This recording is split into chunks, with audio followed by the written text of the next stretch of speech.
سلام على عباده الذين اصطفى أما بعد أعوذ بالله من الشيطان الرجيم بسم الله الرحمن الرحيم ومن آياته أن خلق لكم من أنفسكم أزواجا لتسكنوا إليها وجعل بينكم مودة ورحمة إن في ذلك لآيات لقوم يتفكرون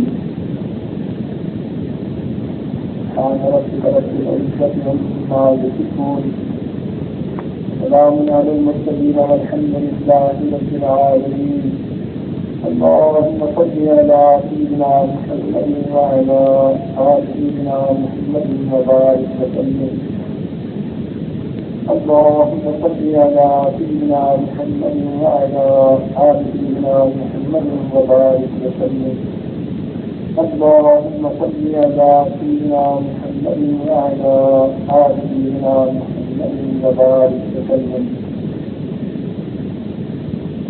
تعریف عالم سمجھ باری جائے کہ یہ بات واضح ہوتی ہے کہ انسانی معاشرے میں عورت کے بارے میں اسلام سے پہلے بہت افراط اور تفریح کا معاملہ رہا. بعض جگہوں پر تو عورت کو پورا انسان بھی تسلیم نہ کیا گیا. چنانچہ فرانس کے لوگوں نے یہ عقیدہ تھا کہ عورت اعلیٰ انسان ہے. چین کے لوگوں نے یہ عقیدہ تھا عورت کے اندر شیطانیت بھری ہوتی ہے. معاشرے کی ہر برائی کی جڑ اور بنیاد یہی بنتی ہے. جاپان کے اندر یہ عقیدہ تھا کہ عورت ناپاک ہوتی ہے، اس لیے اس کو عبادت خانے کے اندر داخل ہونے کی اجازت نہیں ہوتی تھی. ہندوستان کے اندر اگر جوان خامن بن جاتا تو اس کی بیوی کو بھی اپنے خامن کے ساتھ آگ میں ڈلنا پڑتا. اسے سچ ہونا کہتے ہیں. مرا تو خامن لیکن عورت کو اس ارادے کے ساتھ آگ کے اندر ڈال دیتے اور اس بیچاری کو بھی موت کے منہ میں پہنچا دیتے. عرب کے اندر بیٹی کا پیدا ہونا بےعزتی سمجھا جاتا تھا. چنانچہ وہ لوگ بیٹی کو پیدا ہوتے ہی زندہ دفن کر دیا کرتے تھے. اسلام نے آ کر عورت کے بارے میں ایسا خوبصورت عقیدہ بتایا، تصور پیش کیا کہ لوگ حیران رہ گئے. فرمایا دیکھو یہ بیٹی ہے تو تمہاری عزت ہے، بہن ہے تو تمہارا ناموس ہے، بیوی ہے تو تمہاری زندگی کی ساتھی ہے، اور اگر ماں ہے تو اس کے قدموں میں تمہاری یہ جنت ہے. دین اسلام نے ازدواجی زندگی کے ساتھ اللہ نے عزت کا قرب حاصل کرنے کی ترغیب دی. جبکہ نصارہ کے اندر تو یہ یقین تھا اگر کوئی آدمی اللہ رب العزت کی معرفت حاصل کرنا چاہتا ہے تو اسے میاں بیوی کے تعلقات سے بالکل پرہیز کرنا چاہیے. چنانچہ نرم بن کر رہتی تھی عورتیں. یہ گویا اس بات کی علامت تھی کہ عورت اور مرد کا ملاپ کوئی پسندیدہ چیز نہیں. ساری عمر عورتیں سواری رہتی اور یہ کہا جاتا ہے کہ مریم صفت بن کے رہی ہیں، مرد راہب بن کر رہتے. اسلام نے آ کر کہا لا رہبانیت فی الاسلام، اسلام کے اندر رہبانیت نہیں ہے کہ انسان ماحول معاشرے سے کٹ کر ایک کمرے میں بند ہو جائے اور مسلح کی باتیں کرے اور سچی کی گانے دیکھتا رہے اور سمجھے کہ مجھے کس طرح اللہ کا قرب ملے گا. دین اسلام نے کہا کہ اللہ کا قرب یا اللہ رب العزت کی طرف جو راستہ جاتا ہے وہ ان جنگلوں اور غاروں سے ہو کر نہیں جاتا بلکہ ان گلی کوچوں بازاروں سے ہو کر جاتا ہے. انسان اگر معاشرے میں رہے اور اس پر جو بھی حقوق آتے ہیں دوسروں کے ان کو ادا کرے تو ایسے شخص کو اللہ رب العزت کی قرب جلدی نصیب ہوگا. چنانچہ قرآن پاک نے فرمایا رحبانیت یہ رحبانیت کی تفصیلات انہوں نے جاری کری تھی. اللہ رب العزت نے تو ان کو حکم نہیں دیا تھا بلکہ اللہ تعالیٰ فرماتے ہیں بلغت ارسلنا رسلا من قبلک اے محبوب ہم نے آپ سے پہلے ہی رسول بھیجے وجعلنا لهم ازواجا وذریا، اور ہم نے ان کے لیے بھی بیویاں اور اولادیں بنائی. جب اللہ کے پیغمبروں نے بھی بیویوں اور اولادوں کے ساتھ زندگی گزاری، ایک بندہ کیسے کہہ سکتا ہے کہ ازدواجی زندگی اللہ سے معرفت حاصل کرنے میں رکاوٹ ہوتی ہے؟ چنانچہ قرآن مجید نے حکم دیا، فرمایا فانکحوا ما طاب لکم من النساء، کہ تم نکاح کرو عورتوں میں سے جو تمہیں پسند ہو.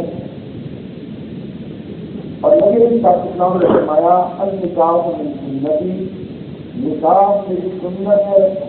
اور دوسری حدیث میں فرمایا فمن رغب عن سنتی فلیس منی، جو میری سنت سے اعراض کرے گا وہ آدمی مجھ سے ہی نہیں ہوگا، یعنی امت سے ہی وہ بندہ خارج کر دیا جائے گا. یہاں پر ایک مطلب سن لیجیے. عام طور پر لوگ کہتے ہیں کہ نکاح کرنا سنت ہے. دیکھیے جس بندے کو یہ یقین ہو کہ میں اگر نکاح نہیں کروں گا زنا کو مرتکب ہو جاؤں گا، اس بندے کے لیے نکاح کا کرنا فرض ہے. سنت اس بندے کے لیے ہے کہ جو بندہ یہ سمجھے کہ اگر میں نے نکاح نہ بھی کیا کسی نے کبیرہ گناہ سے بدتر زندگی گزاری ہے. لہٰذا ہم جیسے عام لوگ وہ نکاح کو فقط سنت نہ سمجھیں بلکہ اپنے لیے سب سمجھیں. یہ 100% کی بات ہے، جہاں نکاح نہیں ہوگا وہاں زنا ہوگا. اللہ رب العزت نے اسی بیٹی کے لیے نکاح کی اہمیت کو بیان کروا دیا، حکم دے دیا کہ تم اس پر عمل کرو.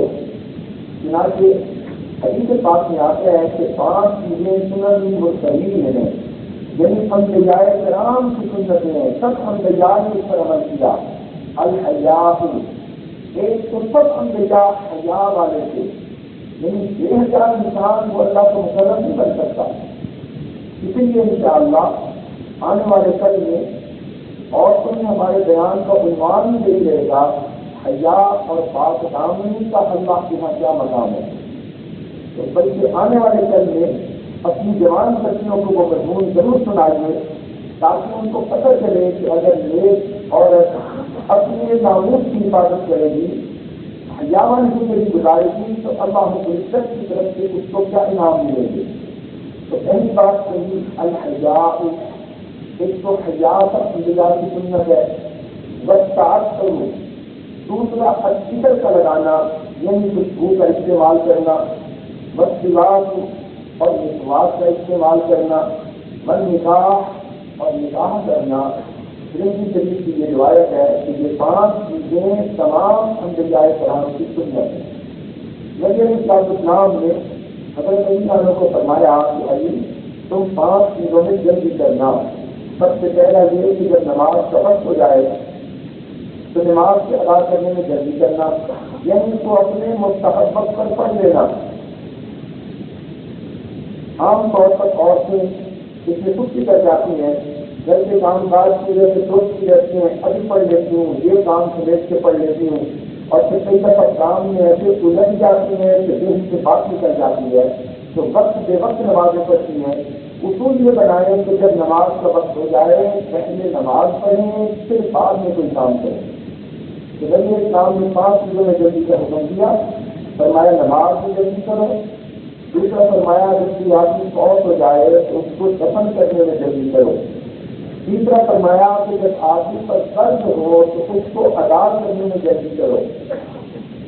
آج کل کاروباری لوگ اس معاملے میں بہت زیادہ گناہ سے مرتکب ہوتے ہیں. وہ قرض کو تو قرض ہی نہیں سمجھتے، چاہے ہمارے غنیمت سمجھتے ہیں. نبی علیہ السلام نے کیا فرمایا کہ کوئی گناہ ہو جائے تو توبہ کرنے میں جلدی کرنا. اور یہ فرما دیا کہ جب بچی کے لیے مناسب رشتہ مل جائے یا بچے کے لیے مناسب لڑکی مل جائے تو ان کا نکاح کرنے میں جلدی کرنا. چنانچہ جن قوموں میں جلدی نکاح نہیں کیا جاتا ان قوموں کے اندر فحاشی اور برائی بہت زیادہ ہو جاتی ہے. عزت و ناموس کو بچانے کے لیے اپنے وقت پر جلدی شادی ہو جانا یہ زیادہ بہتر ہوتا ہے. ہمارے مشائخ اس بات کا اتنا اہتمام کرتے تھے کہ پہلے وقت میں دیہاتوں میں اگر کسی کنویں پر ایک آدمی ایسا ہوتا کہ اس کے یہاں جوان بیٹی ہوتی اور وہ شادی میں لے کر لال کر رہا ہوتا، دیر کر رہا ہوتا، تو اس آدمی کے کنویں سے پانی بھی نہیں پیا کرتے تھے کہ اس نے تو جوان بیٹی کو گھر دکھایا ہوا۔ تو یہ ایک فرض ہے جس کو ادا کرنا ماں باپ کی ذمہ داری ہوتی ہے، اس میں ہمیشہ جلدی کر دینی چاہیے۔ یہ دیکھ رکھیے کہ جب بچے جوان ہو جاتے ہیں اور ماں باپ شادی میں اس کی دیر کرتے ہیں پتہ کی وجہ سے جہیز تیار نہیں یا پناہ بھی تیار نہیں یا بچی یہ پڑھ رہی ہے وہ پڑھ رہی ہے، تو ان وجوہات سے اگر دیر کی اب وہ جوان بچے جو بھی گناہ کریں گے اس کا ماں باپ کے نام اعمال میں اجلاس کیا جائے گا۔ حضرت علی ہم فرمایا کرتے تھے کہ جس انسان کو 5 نعمتیں مل جائیں وہ سمجھے کہ مجھے پوری دنیا کی تمام نعمتیں مل گئی۔ سب سے پہلی چیز فرماتے کہ مشقت اٹھانے والا بدن، یعنی ایسا بدن جو تھکے نہ، موٹے اور پتلے کی بات نہیں ہوتی۔ صحت کہتے ہیں ایسا جسم ہو کہ انسان محنت مشقت کرے تو تھکن نہ ہو، اس کو صحت کہتے ہیں۔ تو فرمایا مشقت اٹھانے والا بدن، دوسرا شکر کرنے والی زبان کہ جس پر اللہ کی نعمتوں کا شکر ہے وقت رہے، تیسرا فرماتے تھے ذکر کرنے والا دل، چوتھا فرماتے تھے بطن کی روزی۔ یہ بطن کی روزی اللہ کی بڑی نعمت ہے۔ انسان اپنے عظیم عقائد دوست احباب کے اندر زندگی گزار کر اپنی زندگی نیکی پر گزار سکتا ہے، یہ اللہ تعالیٰ کی بڑی نعمت ہے۔ اور ایک فرمایا کہ نیک بیوی، جس بندے کو اللہ تعالیٰ نیک بیوی عطا کر دے یہ اللہ تعالیٰ کی نعمتوں میں سے ایک بڑی نعمت ہے۔ شریعت نے کہا کہ مرد و عورت کے تعلقات کے لیے نکاح کیا جائے، اس لیے کہ نکاح کے ذریعے عورت کے حقوق کی حفاظت ہو جاتی ہے۔ جب کسی عورت کا نکاح ہوتا ہے سب سے پہلے تو اس کا حق میں مانگا جاتا ہے، گویا خامن کے ذہن میں یہ بات ہو کہ اس کے میرے اوپر حقوق ہے۔ دوسرا وہ عورت مرد کی وراثت میں حصہ پاتی ہے، تو گویا عورت کو اللہ تعالیٰ نے پروٹیکشن دے دی کہ لوگ اس سے ویسے ہی نہ فائدہ اٹھاتے تھے اور اس کو دوست سمجھ کر فائدہ اٹھا کر پھر اپنے سے جدا کر دیں، بلکہ یہ ان کی ذمہ داری بنے اور ان کی وراثت میں اس کا حصہ ہو۔ لہٰذا مردوں کو چاہیے کہ ذمہ داریاں نبھائیں، اس کو کھیل کا راہ چلنے پر ملتے رہیں۔ جب نکاح ہو تو نبی اسلام نے فرمایا اپنی نکاح کا بینت ہو، تم نکاح کو آپس میں خوب تشکیل کرو، یعنی نکاح کی تشکیل کرو تاکہ لوگوں کو پتہ چل جائے کہ آج سے فلاں لڑکا اور فلاں لڑکی یہ میاں بیوی بن کر زندگی گزاریں گے۔ اس کا فائدہ یہ کہ صرف چھپے ہوئے نکاح کرنے سے کوئی منع کر دیا گیا۔ دولت والے مال والے بعض اوقات اپنی خواہشات پوری کرنے کے لیے چھپتے چھپتے کھیل کھیلتے ہیں، تو شریعت نے اس سے بڑا منع فرما دیا کہ انسان نکاح کرے تو نکاح کو سب کو بتائے اور اس پر ظاہر کرے۔ اس لیے نکاح کا اتنا فکر بتایا گیا کہ اگر کوئی آدمی ابھی نکاح نہیں کرتا تو اس کو ایک نماز پڑھنے پر ایک نماز کا ثواب ملتا ہے، اور جس نے شادی کروا لی اللہ تعالیٰ ایک نماز پڑھنے پر اس کو 21 نمازوں کا ثواب عطا فرماتا ہے۔ بعض روایات میں ہے کہ 42 نمازوں کا ثواب ملتا ہے۔ یہ عبادت کا درجہ کیوں بڑھ گیا؟ اس لیے کہ اب شادی کے بعد بیوی پر میاں کے حقوق، میاں پر بیوی کے حقوق، اب اللہ تعالیٰ نے فرمایا کہ جب یہ انسان میرے بندوں کے بھی حقوق ادا کر رہا ہے اور میرے بھی حقوق ادا کر رہا ہے تو میں اپنی عبادت کا اجر اور ثواب کئی گنا زیادہ کر دیتا ہوں۔ نکاح کرتے ہوئے کچھ چیزیں لڑکی میں دیکھنی چاہیے اور کچھ چیزیں لڑکے میں دیکھنی چاہیے۔ شریعت پر یہ حکم ہے، یہ ڈیوٹی ہے ہمارے دین کی کہ اس میں ہر چیز کو کھلا کھلا سامنے رکھی جائے کہ لڑکی میں تم کن چیزوں کو ڈھونڈو اور لڑکے میں تم کن چیزوں کو دیکھو۔ اگر ہم ان چیزوں کو ڈھونڈیں گے جس کو شریعت سے کہا ہماری زندگی اچھی ملے گی، اور جب اس سے ہٹ کر فقط اپنی خواہشات کو پوری کرنے کی نظر سے دیکھیں ڈھونڈیں گے تو پھر ہم ساری زندگی روتے پھریں گے۔ چنانچہ نبی السلام نے کیا فرمایا بیوی کی صفات کے بارے میں؟ یہ امام بخاری رحمۃ اللہ علیہ نے فرمایا تم کا حکمت اصلی اربعین کہ عورت سے 4 وجوہات سے نکاح کیا جاتا ہے. سب سے پہلا یہ مالہا، اس کے مال کی وجہ سے کہ لڑکی مالدار ہے، اب جس کے نکاح میں ہو کہ اس سے نکاح کرتے ہیں میری مال مل جائے گا. دوسری بات ولحق بہا، جب اس کے خاندان کی شہرت کی وجہ سے کہ بھائی بڑے خاندان کی ہے، میرا نکاح ہوگا تو مجھے بھی شہرت مل جائے گی. ولجمالہا، اور اس لڑکی کے حسن و خوبصورتی کی وجہ سے اس سے نکاح کیا جاتا ہے.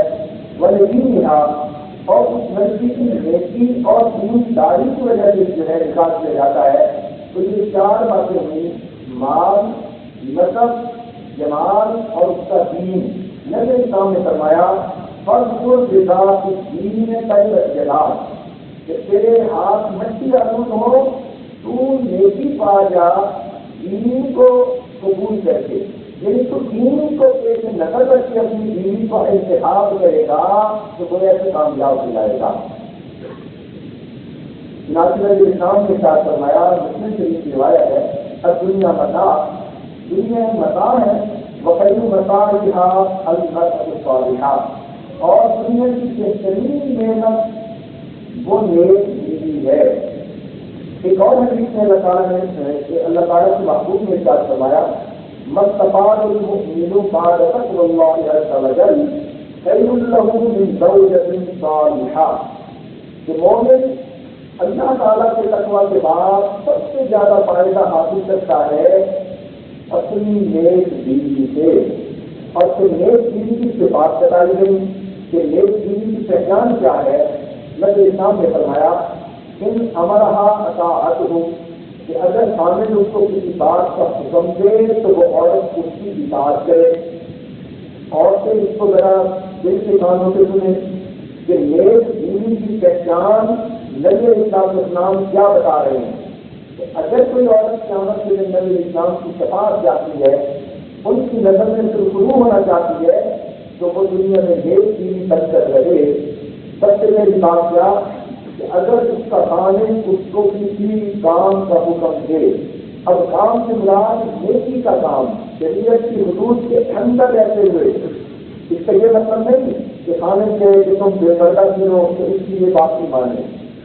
کئی خامد بھی ایسے غیرت ہوتے ہیں کہ اپنی بیویوں کو پردہ نہیں کرنے دیتے. بیویاں چاہتی ہیں پردہ کریں اور پھر بیویوں کو بے پردہ کر کے اس کا حسن جمال لوگوں کو دکھاتے سیکھتے ہیں. ایک بات یہ رکھیے کہ جب کسی چیز پر لوگوں کی حوث پر نگاہیں پڑتی ہیں اس چیز سے برکت اٹھ جاتی ہے. تو جب آپ ایک بچہ بیوی کو ساتھ لے کر جائیں گے تو طرح طرح کی حوث کی نگاہیں اس کے چہرے پر پڑے گی تو اس بیوی کے اندر سے برکت نکل جائے گی. لہٰذا بے پردہ عورتوں سے ان کے خامد کبھی بھی مطمئن نہیں ہوتے، ان کی اپنی نگاہوں میں بھی حوث رہتی ہے. ہمیشہ نیک مرد اپنی نیک کنیوں سے خوش ہوتے ہیں، ان کی ہر ایک بات سے تسلی ہوتی ہے، ان کو سکون مل جاتا ہے. اس بات کا خیال رکھیے کہ جن حدود و وجود کا اللہ نے حکم دیا ان کے اندر رہتے ہوئے عورت اپنے خامد کی اطاعت کرنے کی پابند ہے. دوسری بات وزن نظر الیہا اثر رکھ ہو، کہ وہ عورت ایسی ہو کہ اگر خامد اس کی طرف نظر کرے تو وہ اس کے دل کو مسرور کر دے، یعنی دل کو خوش کر دے. یہاں سے دو باتیں لکھی کہ ایک تو جب انسان خدمت اچھی کرتا ہے، اطاعت اچھی کرتا ہے تو پھر بندہ بے اختیار اس سے محبت کرتا ہے. اور دوسرا اس سے یہ معلوم ہوا کہ عورت کو گھر کے اندر صاف ستھرا رہنا چاہیے، کچھ لباس بن کر گھر میں رہنا چاہیے تاکہ خامد کی نظر پڑے تو اس کا دل خوش ہو. عام طور پر دیکھا گیا کہ عورتیں دوسروں کے گھروں میں جائیں گی تو دلہن کی طرح سب گھر کر جائیں گی اور گھروں کے اندر جلدی محلی مجھلی بن کر رہیں گی. یہ چیز سے یہ سنت کے خلاف ہے. یہ تو سنت خامد کے لیے اختیار کرنے کا حکم ہے، غیروں کے لیے اختیار کرنے کا حکم نہیں ہے. تو اس لیے عورت کو چاہیے کہ صاف ستھرا بن کر گھر میں اس طرح سے رہے کہ جب بھی خامد کی نگاہ اس پر پڑے تو اس کی خدمت اور وفا کی وجہ سے بھی محبت ہو اور اس کے صاف ستھرا رہنے کی وجہ سے بھی اس کی طرف ملال ہو. لہٰذا فرمایا کہ ایک خوبی یہ وہی نظر علیہ اثر. یہاں پر عام طور پر دیندار لڑکیوں کے اندر ایک کوتاہی ہوتی ہے کہ وہ سمجھتی ہیں ہم تو دیندار ہیں، لہٰذا وہ اپنے کپڑوں پر بالکل ہی لحاظ نہیں رکھتی. کئی دفعہ یعنی اتنے مہنگے ہوتے ہیں کہ خام کو پر دیکھنے کو دل نہیں کرتا. یہ چیز بھی غلط ہے. صاف رہنا اور چیز ہے، یہ چیز اللہ تعالیٰ کو محفوظ ہے. ان اللہ یحب التوابین ویحب المتطہرین. اللہ تعالیٰ توبہ کرنے والوں سے بھی محبت کرتے ہیں، پاک صاف رہنے والوں سے بھی محبت کرتے ہیں. تو جب آپ اپنے ظاہر کو پاک کریں گی اللہ تعالیٰ آپ کے باطن کو صاف پاک کروا دیں گے. تو عورت کو چاہیے کہ اپنے آپ کو ہمیشہ پاک صاف رکھے، صاف ستھرا رکھے. لیکن لباس کی تین قسمیں ہوتی ہیں. ایک ہوتا ہے آرائش، ایک ہوتا ہے بے پائے کا لباس کہ عورت اگر پہنے تو اس کی خوبصورتی میں اضافہ ہو. یہ لباس کی شریعت نے جائز قرار دیا. ایک ہوتا ہے آسائش کا لباس کہ عورت اگر پہنے تو اس کو پہن کر کپڑوں کی وجہ سے سکون ملے. ایسا لباس نہ ہو کہ ٹائٹنگ گرے، اٹھنا بیٹھنا مشکل مصیبت میں پڑ جائے. تو آسائش کے لباس کی بھی شریعت نے اجازت دی. تو بیبائش کے لباس کی بھی اجازت ہے، آسائش کے لباس کی بھی اجازت ہے. تیسرا لباس ہوتا ہے نمائش کا لباس کہ لباس پہن کر دوسروں کو دکھانا. شریعت نے ایک لباس سے منع فرما دیا. تو عورتیں جو رسم و رواج کرتی ہیں وہ دوسری عورتوں کو دکھا کر یہ بھی دکھانے کے لیے کرتی چل رہی ہوتی ہیں. اس کو شریعت نے منع کیا کہ تم اس جو ہے کھاتے میں نہ پڑو. ہاں کوئی ایسا لباس تم پسند کرتی ہو جو تمہیں اچھا لگے، لگے تمہارا کامن دیکھ کے خوش ہو، تو شریعت میں ایسا لباس پہننے پر عورت کو اجر اور ثواب ملے گا. یہ کہاں تک جو ہے مسئلہ ہے کہ عورت گھر کے اندر بھنگا نہیں بنی پھرے، ڈوبا نہیں بنی پھرے اور کامن جب اس کی طرف دیکھے تو گھر کے اندر تو وہ اس طرح بنے اور جب باہر نکلے تو دلہن کی طرح بچ کر نکلے. اس کو شریعت نے منع فرما دیا. چنانچہ حکم دیا کہ عورت کے اندر چند خوبیاں ہو.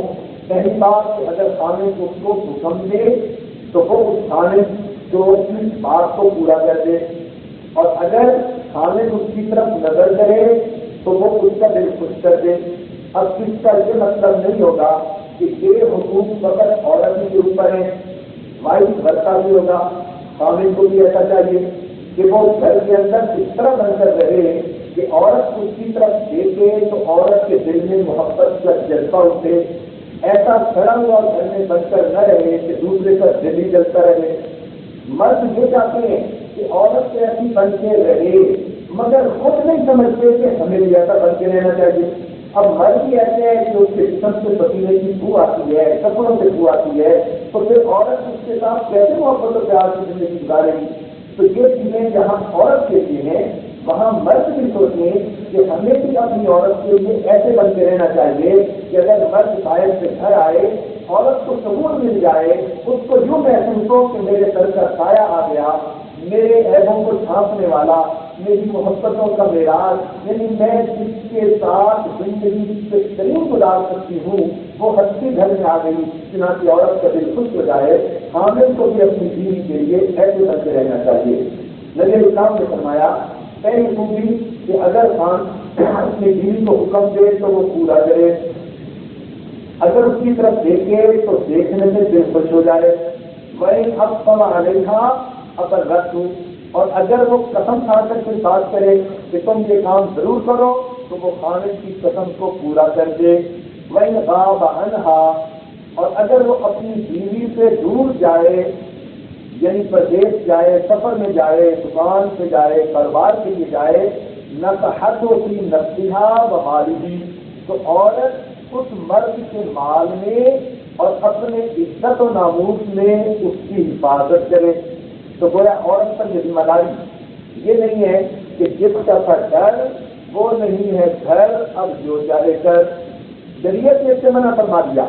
شریعت نے کہا کہ ایک چیز وہ ہوگی کہ اگر خامد اس کا گھر پر نہیں تو وہ اپنی عزت کے معاملے میں اور اپنے مال کے معاملے میں ہمیشہ خامد کا لحاظ رکھے. اور یہ بات ذہن میں رکھیے کہ مال کی اونچ نیچ بھی برداشت ہو جاتی ہے، لیکن عزت و ناموس میں خامد کبھی اونچ نیچ برداشت نہیں کر سکتا. اکثر عورتوں کے جو گھر خراب ہوتے ہیں وہ ایسی بے احتیاطیوں کی وجہ سے ہوتے ہیں.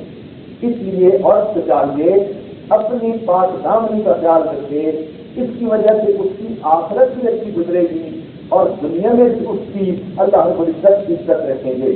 چنانچہ عبرانی شریف کی روایت ہے، نبی علیہ السلام نے ارشاد فرمایا، حضرت انس رضی اللہ عنہ سے راوی ہے، فرماتے ہیں من تزوج امرأة لرزقها لم یزدہ اللہ الا ذلہ. جس نے اس لیے کسی لڑکی سے شادی کی کہ وہ لڑکی کی شہرت بڑی ہے، عزت بڑی ہے، تو اللہ تعالیٰ نہیں بڑھاتے مگر اس بندے کی ذلت کو. یعنی جو فقط عزت کو دیکھ کر شادی کرے گا اس کو ذلت ہی ملے گی، پستی ہی ملے گی. ومن تزوجها لمالها، اور جو اس لیے اس نے شادی کرے کہ اس کے پاس مال بہت ہے، لم یزد اللہ الا فقرا، اللہ تعالیٰ نہیں بڑھاتے مگر اس کی تنگ دستی کو. اللہ تعالیٰ اس کو تنگ دست بنا دیتے ہیں. ومن تزوجها لحسبها لم یزد اللہ الا ثناء، اور جس نے اس کے حسب اور خاندانی شہرت کی وجہ سے اس کی شادی کی، اللہ تعالیٰ نہیں بڑھاتے مگر اس کی پستی کو. ومن تزوج امرأة، اور جس نے اس لیے عورت سے شادی کی، لم یرد بها الا ان یغض بصره، کہ وہ اس کے ذریعے اپنی نگاہوں کو نیچے رکھ سکے، ویحسن فرجہ، اور اپنی شرمگاہ کی حفاظت کر سکے، ویصل رحمہ، اور صلہ رحمی یعنی رشتے ناتوں کو جوڑ سکے. بارک اللہ لہ فیہا، اللہ تعالیٰ اس خامد کو اس بیوی کے اندر برکت عطا فرمائے.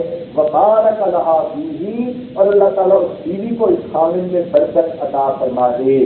تو معلوم ہوا کہ نبی علیہ السلام نے فرمایا کہ نکاح کرنے میں مقصد کیا ہونا چاہیے کہ نکاح کے بعد میں پاک دامنی کی زندگی گزاروں گا، اپنی نگاہوں پہ قابو پاؤں گا اور رشتے ناتوں کو میں جوڑوں گا جو شریعت نے جوڑنے کا حکم دیا. تو جو ان مقاصد کو سامنے رکھ کے نکاح کرے گا اس کے لیے اللہ سے محبوب کی دعا ہے اللہ تعالیٰ اس خامد کے لیے بیوی میں برکت عطا فرمائے اور بیوی کے لیے خامد میں برکت عطا فرمائے. لہذا شادی کے وقت ہمیشہ دینداری کو سامنے رکھ کر شادی کرنی چاہیے. چنانچہ عورت کی صفات میں سے سب سے بہتر صفت کے بارے میں ایک مرتبہ صحابہ کرام میں بات چل رہی تھی. کوئی کچھ کہہ رہے تھے، کوئی کچھ کہہ رہے تھے. اسی دوران حضرت اللہ عنہ اٹھ کر گھر تشریف لے گئے کسی کام کے لیے. وہاں جا کر سیدہ فاطمہ رضی اللہ عنہ کی بات ہوئی. ان کو بھی بتایا کہ بھائی آج تو مسجد میں اس عنوان پر گفتگو ہو رہی تھی.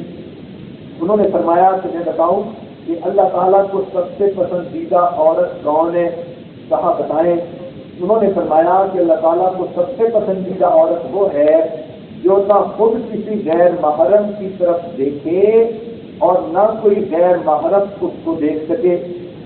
یعنی اتنی باحیا ہو کہ اس کی اپنی نگاہیں بھی غلط غیر محرم پر نہ پڑیں اور اتنی پردہ دار ہو کہ غیر محرم اس کو بھی نہ دیکھ سکے. تو جب انہوں نے یہ بتایا تو حضرت علی اللہ عنہ مسجد میں تشریف لائے اور کہا اے اللہ کے محبوب، فاطمہ رضی اللہ تعالیٰ عنہ نے اللہ کی پسندیدہ عورت کی 2 صفتیں بتائیں. تو جب انہوں نے یہ صفات بیان کی نبی علیہ السلام مسکرائے، فرمایا الفاطمہ بضعۃ منی، فاطمہ تو میرے دل کا ٹکڑا ہے. تو معلوم ہوا کہ جو عورت خود پردہ دار ہو کہ غیر محرم اس کو نہ دیکھ سکے اور وہ خود بھی غیر محرم کی طرف نہ دیکھنے والی ہو تو یہ عورت اللہ تعالیٰ کی پسندیدہ عورت ہے. عام طور پر دیکھا گیا کہ عورتیں غیر محرم کی طرف ایسی بری نظر سے نہیں دیکھتی جس طرح مرد عام طور پر غیر عورتوں کی طرف بری نظر سے دیکھتے ہیں. اللہ تعالیٰ نے عورت کے اندر فطری حیا رکھی ہے.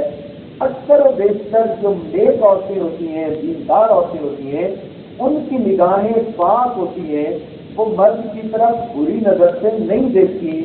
ہاں جس کی قسمت اللہ خراب کر دے تو اس کی بات ہی کچھ اور ہوتی ہے.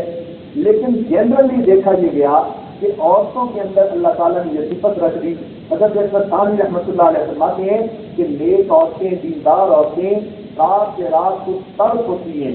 یعنی جیسے حوروں کی بات کہی گئی کہ وہ اپنی نگاہوں کو بچانے والی، ہٹانے والی، غیروں سے ہٹانے والی، تو فرماتے ہیں کہ حوروں کی یہ صفت اللہ نے دیندار عورتوں کے اندر رکھی ہوتی ہے.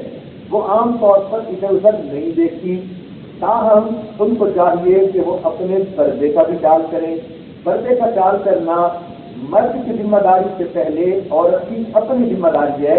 اللہ تعالیٰ نے ان کو حکم دیا، لہذا عورت میں نہ گئے کہ مرد اپنی نگاہوں کو کیوں نہیں قابو کرتے. جب آپ کو حکم دیا جا رہا ہے کہ آپ پردے میں رہیں، کرنا فی بیوتکن، بغیر ضرورت کے گھر سے باہر نہ نکلے، گھر سے ہی رہیں. ضرورت کے وقت نکلنا بھی ہو تو پردے کے ساتھ نکلے. حدیث پاک میں آتا ہے کہ جب بے پردہ عورت گھر سے باہر نکلتی ہے اللہ تعالیٰ کے فرشتے اس پر لعنت کرنا شروع کرتے ہیں. جب تک وہ گھر واپس نہیں آ جاتی اس وقت تک اللہ کے فرشتے اس پر لعنت کرتا رہے ہوتے ہیں. تو اب ایک طرف تو بے پردہ عورت پھرتی ہے اور دوسری طرف کہتی ہے میری زندگی میں برکت نہیں، پریشانیاں ہیں، سکون نہیں، میں تو بہت ہی تنگ زندگی گزار رہی ہوں. جب اللہ کے فرشتوں کی لعنتیں برت رہی ہیں تو پھر سکون کیسے نصیب ہو سکتا ہے؟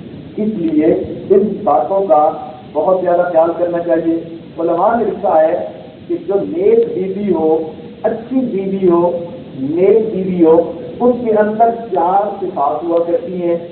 سب سے پہلے کہ اس کے چہرے پر حیا ہوتی ہے. یاد رکھیے کہ یہ سرخی پاؤڈر اور ایسی چیزوں سے انسان کے جمال میں اضافہ نہیں ہوتا. انسان کے جمال میں تو حیا کی وجہ سے اضافہ ہوتا ہے. تو جس کے چہرے پر حیا ہو اللہ رب العزت اس کے چہرے کو پرکشش بنا دیتے ہیں. لہذا 4 خوبیاں عورت کے اندر ہونی چاہیے. ایک تو اس کے چہرے پر حیا ہو، دوسرا اس کی زبان کے اندر شیرینی ہو. شیرینی کا کیا مطلب؟ کہ نرم بولنے والی ہو، خامد سے بات کرے تو نرم لہجے میں بات کرے. اس لیے کہ عام طور پر عورتیں غیروں سے بات کرنی ہو تو سارے جہان کی شیرینی زبان میں آ جاتی ہے، اور خامد سے بات کرنی ہو تو سارے جہان کی کڑواہٹ زبان میں ہوتی ہے. اس کو شریعت نے منع فرما دیا. تو خامد سے بات کرے تو شیرینی ہو زبان کے اندر. تو فرمایا کہ چہرے کے اوپر حیا ہو، زبان میں شیرینی ہو، اس کے دل کے اندر نیکی ہو، دل میں بدی اور برائی نہ ہو، اور اس کے ہاتھ ہر وقت کام میں لگے رہے. تو جس عورت یعنی جو عورت گھر کے کام کاج میں، بچوں کی خدمت میں، خامد کی خدمت میں، ان چیزوں میں لگی رہے تو یہ 4 خوبیاں نیک اور دیندار عورت کے اندر ہوتی ہیں. اب چند صفات خامد کی بھی سن لیجیے، اس کے بعد پھر میاں بیوی کے حقوق کی باتیں چلیں گی. سب سے پہلی بات کہ نبی علیہ السلام نے اپنی بیٹیوں کے لیے 2 شخصیتوں کو پسند کیا. ایک حضرت علی رضی اللہ تعالیٰ عنہ کو اور ایک عثمان غنی رضی اللہ تعالیٰ عنہ کو. اب ان دونوں حضرات کے اندر آپ کو جو صفات نظر آئیں گی یوں سمجھ لیجیے کہ داماد کے اندر ان صفات کو دیکھنا چاہیے. سب سے پہلے حضرت اللہ عنہ سے قرابت داری تھی، لہذا اگر اپنی بیٹی کے لیے قریبی رشتے داروں میں کوئی بچہ مل جائے تو اس کی فوقیت ہے. اپنے پھر بھی اپنے ہوتے ہیں، زندگی گزری ہوئی ہوتی ہے، کئی طرح کی رشتے داریاں ہوتی ہیں، تو میاں بیوی کو احساس رہتا ہے کہ میں فلاں کا بیٹا ہوں، وہ فلاں کی بیٹی ہے. تو کئی مرتبہ یہ کئی طرح کے تعلقات بھی جڑے رہنے کا سبب بن جاتے ہیں. تو پہلی بات اس قرابت کو دیکھا، مگر کچھ لوگ فقط قرابت ہی کو دیکھتے ہیں، یہ بھی غلط بات ہے. دین کو دیکھنا چاہیے، اور دیندار ہونے کے بعد چند مزید صفات ہیں ان کو بھی دیکھنا چاہیے. تو افضل ہے، بہتر ہے اگر کئی رشتے ہوں اور ایک قریبی رشتہ بھی ہے تو قریبی رشتے کو فوقیت دینی چاہیے. دوسری بات حضرت اللہ عنہ کے اندر علم تھا. باب العلم سے تو معلوم ہوا کہ اپنی بیٹی کے لیے جو رشتہ ڈھونڈنا چاہیے تو بچہ ان پڑھ جاہل نہیں ہونا چاہیے، اتنا پڑھا لکھا ہو کہ زندگی اچھی گزار سکے. بچی تعلیم یافتہ ہے تو بچے کو لازمی تعلیم یافتہ ہونا چاہیے. یہ نہ ہو کہ بیٹی تو عالمہ فاضلہ ہے اور اس کے لیے حامد ایسا چنا جو قرآن بھی نہیں پڑھا ہوا. اس قسم کی بات نہیں ہونی چاہیے. تو علم ایک ایسی چیز ہے کہ جس کی وجہ سے انسان اچھی زندگی گزارتا ہے. سیدنا عثمان غنی نانوں کی زندگی کو دیکھیں. اللہ رب العزت نے عثمان ذی النورین کو عزت عطا فرمائی تھی. تو معلوم ہوا کہ لڑکا ایسا ہو کہ معاشرے میں اس کی اچھی عزت ہو, بدنام قسم کا آدمی نہ ہو. پھر اللہ رب العزت نے عثمان غنی نانوں کو غنی بنایا تھا.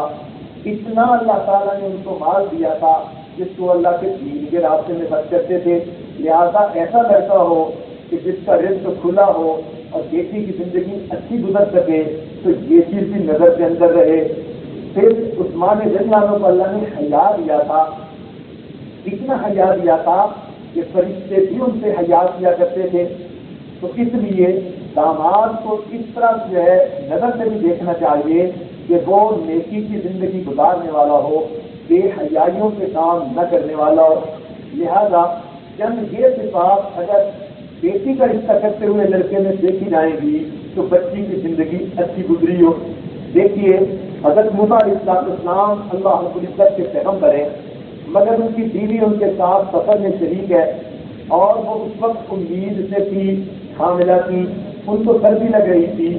تو حضرت موسیٰ علیہ السلام نے کہا کہ آپ انتظار کرو, آتیکم منہا بخبر او اجد علی النار ہدی, میں آپ کے لیے کچھ آگ لے آتا ہوں یا آگ کے بارے میں مجھے رہنمائی مل جائے گی.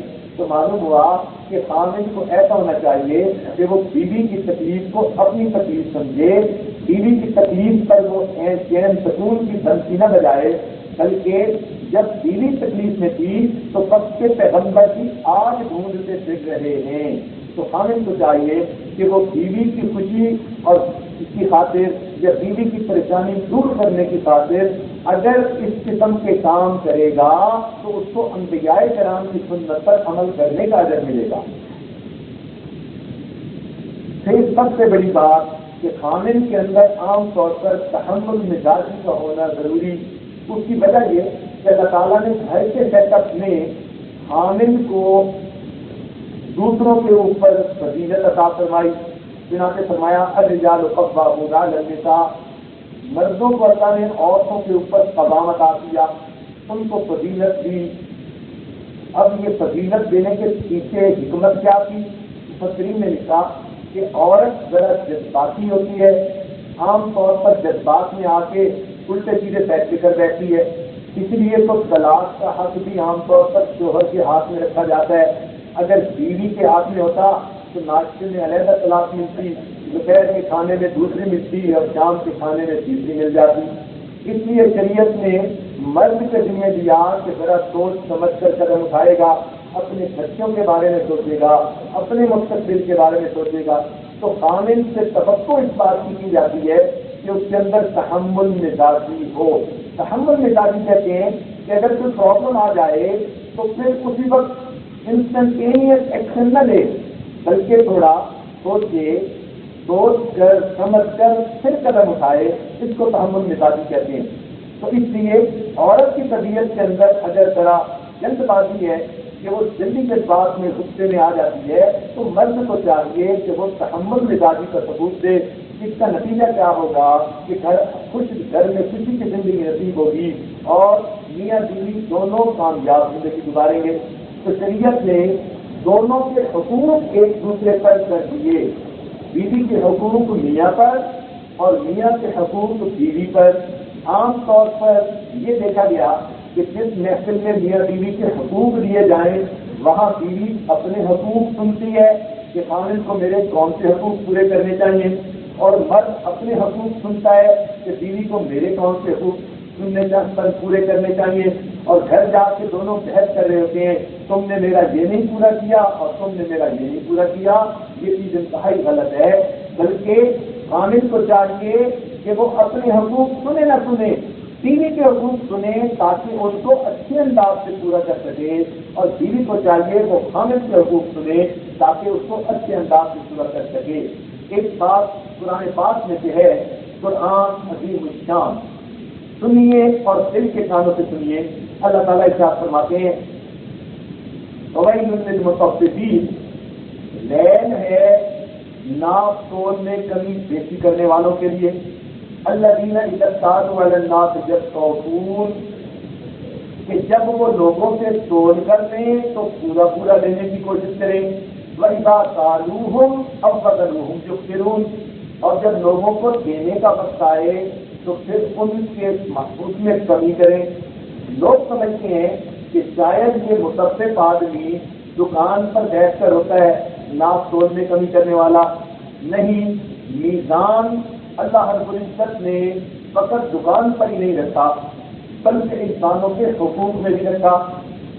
تو میاں بیوی کے حقوق میں بھی میزان ہے۔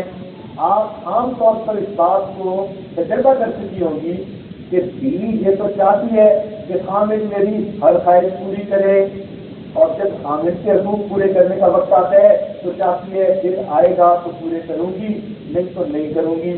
اسی طرح خامد کا دل چاہتا ہے کہ بیوی میری خاطر جیتی رہے اور ایسی بن کر رہے کہ جیسی میں چاہتا ہوں، یہ نہیں سوچتا کہ مجھے بھی ایسے بن کے رہنا چاہیے جیسے بیوی چاہتی ہے۔ تو میاں بیوی جب دوسرے سے حق لینے کا وقت ہوتا ہے تو بیوی سے توقع کرتے ہیں کہ یہ بادشاہ من بن کے رہے، یہ تو باپردہ رہے اور اس کے طرف تو کوئی ایک آنکھ دیکھ بھی نہ سکے، لیکن اپنا حال کیا ہوتا ہے کہ غیر محرم عورتوں کو دیکھتے پھرتے ہیں۔ تو یہ ناپ تول میں کمی بیشی کرنے والا جو بیوی سے پاک دامنی کی توقع کرتا ہے اور خود غیر عورتوں سے مراسم بڑھاتا پھرتا ہے، یہ انسان اس ناپ تول میں کمی بیشی کرنے والا ہے۔ جو عورت خامد سے تو ہر بات کی توقع کرتی ہے، وہ میری ہر خواہش پوری کرے، اپنا مال خرچ کرے، مجھے ہر طرح کے عیش و آرام پہنچائے، مگر خامد کی فرما برداری نہیں کرتی، پردے داری کا خیال نہیں کرتی، یہ عورت کی ناپ تول میں کمی بیشی کرنے والی۔ اور ان دونوں کے لیے عذاب اللہ نے کیا بتایا؟ لیل بتایا۔ لیل کہتے ہیں بربادی کو، اور لیل جہنم کا ایک خاص حصہ ہے جن میں اللہ رب العزت انسانوں کو عذاب دینے کے لیے آگ کے ستونوں کے ساتھ بندے کو باندھ دیں گے، اور پھر آگ کے انگارے ہوں گے جو اٹھیں گے اور اس بندے کے دل کے اوپر برسیں گے۔ نار اللہ الموقدہ التي تطلع على الافئدہ، تو وہ آگ ایسے جیسے کھلنے جاتی ہے جب میزائل کی نشانے پر جا کر لگتا ہے، اس طرح وہ آگ کے انگارے اس بندے کے دل پر جا کر لگیں گے۔ اللہ تعالیٰ یہ کیوں عذاب دیں گے؟ کس نے دنیا میں دوسروں کے دل کو جلایا، اب جہنم میں کس کے دل کو جلایا جائے گا؟ تو غیر کا تذکرہ اللہ تعالیٰ نے دو جگہ دیا، ایک جگہ عیب جو بندے کے لیے اور عیب دو بندے کے لیے کہ اس طرح بھی دوسرے کا دل جلتا ہے، اور دوسرا دیا ناپ تول میں کمی بیشی کرنے والوں کے لیے کہ اس میں بھی دوسرے بندے کا دل جل رہا ہوتا ہے۔ کہ ہم نے ایک ایسے بندے کو بھی دیکھا امریکہ میں کہ جو بیوی کو بیچ سے لے جاتا تھا، مگر اس کو ہاتھوں کے اوپر دستانے بھی کرواتا اور پاؤں کے اوپر اس کو جرابے بھی پہناتا اور باقاعدہ اس کو نقاب والا برقع پہناتا اور خود اس کے ساتھ انڈر ویئر پہن کے وہاں بیچ کے اوپر وقت گزارتا۔ اب یہ کتنا بے وقوف انسان ہے جو بیوی سے تو توقع کرتے ہیں کہ ایسے بن کے رہے، اور اپنا ہاتھ یہ کہ شرٹ پہن کے اور نیچے جو ہے وہ شارٹ پہن کے وہ بیچ کے اوپر پھر رہا ہے اور غیر محرم عورتوں کو دیکھ کر پھر رہا ہے۔ تو یہ بھی ناانصافی ہے اور ناپ تول میں کمی بیشی کرنے والی بات ہے۔ لہذا مرد اور عورت کے درمیان میزان ہے۔ اللہ تعالیٰ دیکھیں گے کہ کس نے حقوق کے ادا کرنے میں شریعت کی رعایت کی۔ تو جب یہ حقوق بتائے جائیں گے تو خامد کو چاہیے کہ وہ سنے کہ مجھے بیوی کے کون سے حقوق ادا کرنے ہیں، بیوی کو چاہیے کہ سنے مجھے خامد سے کون سے حقوق ادا کرنے ہیں۔ مقصود یہ ہے کہ اس کے ذریعے ہمیں اللہ رب العزت پر قرب ملے، اس کی رضا نصیب ہو سکے۔ اللہ تعالیٰ ارشاد فرماتے ہیں وَمِنْ آیَاتِهِ، اور اللہ تعالیٰ کی نشانیوں میں سے ہے ان خلق لکم من انفسکم ازواجا، کہ اس نے تم میں سے تمہارے لیے جوڑا بنا دیا، لتسکنوا الیہا، تاکہ تم اس سے سکون حاصل کر سکو۔ تو گویا اسلام میں یہ تعلیم دی جا رہی ہے کہ شادی کا بنیادی مقصد مرد بیوی کے ذریعے سے سکون پائے اور بیوی مرد کے ذریعے سے سکون پائے۔ اور اگر گھر ایسا ہو کہ میاں بیوی ایک دوسرے کی شکل دیکھنا گوارا نہ کریں بلکہ ایک دوسرے کے عیب ڈھونڈنے میں لگے رہتے ہو تو یہ پرسکون زندگی کیسے ہوگی؟ تو پرسکون زندگی جو ہے شریعت کی نظر میں کامیاب زندگی ہے۔ تو ہر مرد اور عورت دیکھے کہ کیا گھر میں پرسکون زندگی ہے یا نہیں۔ تو حکم دیا گیا لتسکنوا الیہا، اور فرمایا وجعل بینکم مودۃ ورحمہ، اور میاں بیوی کے درمیان اللہ نے مودت اور رحمت رکھ دی۔ یہ دو لفظ لگائے ہیں، ایک مودت کا اور ایک رحمت کا۔ اس میں بھی بڑی تفصیل ہے، وقت کی کمی کی وجہ سے آج اشارے کرتا چلا جائے گا۔ مودت کا لفظ جوانی کی عمر میں کہ ایک دوسرے کی میاں بیوی کو ضرورت بھی ہوتی ہے، لہذا کسی وقت جگہ بھی بیٹھتے ہیں تو دوسرے وقت میں پیار کر رہے ہوتے ہیں، تو اس وقت گویا ان کا مودت کا معاملہ ہوتا ہے۔ لیکن جب بوڑھے ہو جائیں تو اب جنسی تقاضے تو ہے نہیں، تو اب ان کے درمیان رحمت ہونی چاہیے کہ وہ زندگی کے کئی سال میاں بیوی کی حیثیت سے گزار چکے، وہ بچوں کے ماں باپ ہیں، اب ان کو ایک دوسرے کا لحاظ کرنا چاہیے۔ جس طرح کسی فیکٹری میں کوئی مزدور کام کرے اور 25 سال 20 سال گزارنے کے بعد مالک بھی اس کے حق کی رعایت کرتا ہے کہ اس نے کتنا وقت اس جو ہے کارخانے میں گزارا اور اس کے لیے اسپیشل بینیفٹس ہوتے ہیں، اسی طرح شریعت نے کہا یہ میاں بیوی زندگی کے اتنے سال اکٹھے گزار چکے، اب ان دونوں کو ایک دوسرے کو اس کا بینیفٹ دینا چاہیے۔ چنانچہ بڑھاپے میں بندہ بیمار ہوتا ہے، طبیعت کے اندر کچھ جلد بازی آ جاتی ہے، بچوں والا معاملہ ہو جاتا ہے، تو عام طور پر دیکھا کہ بڑھاپے میں مرد میاں بیوی زیادہ جھگڑتے ہیں۔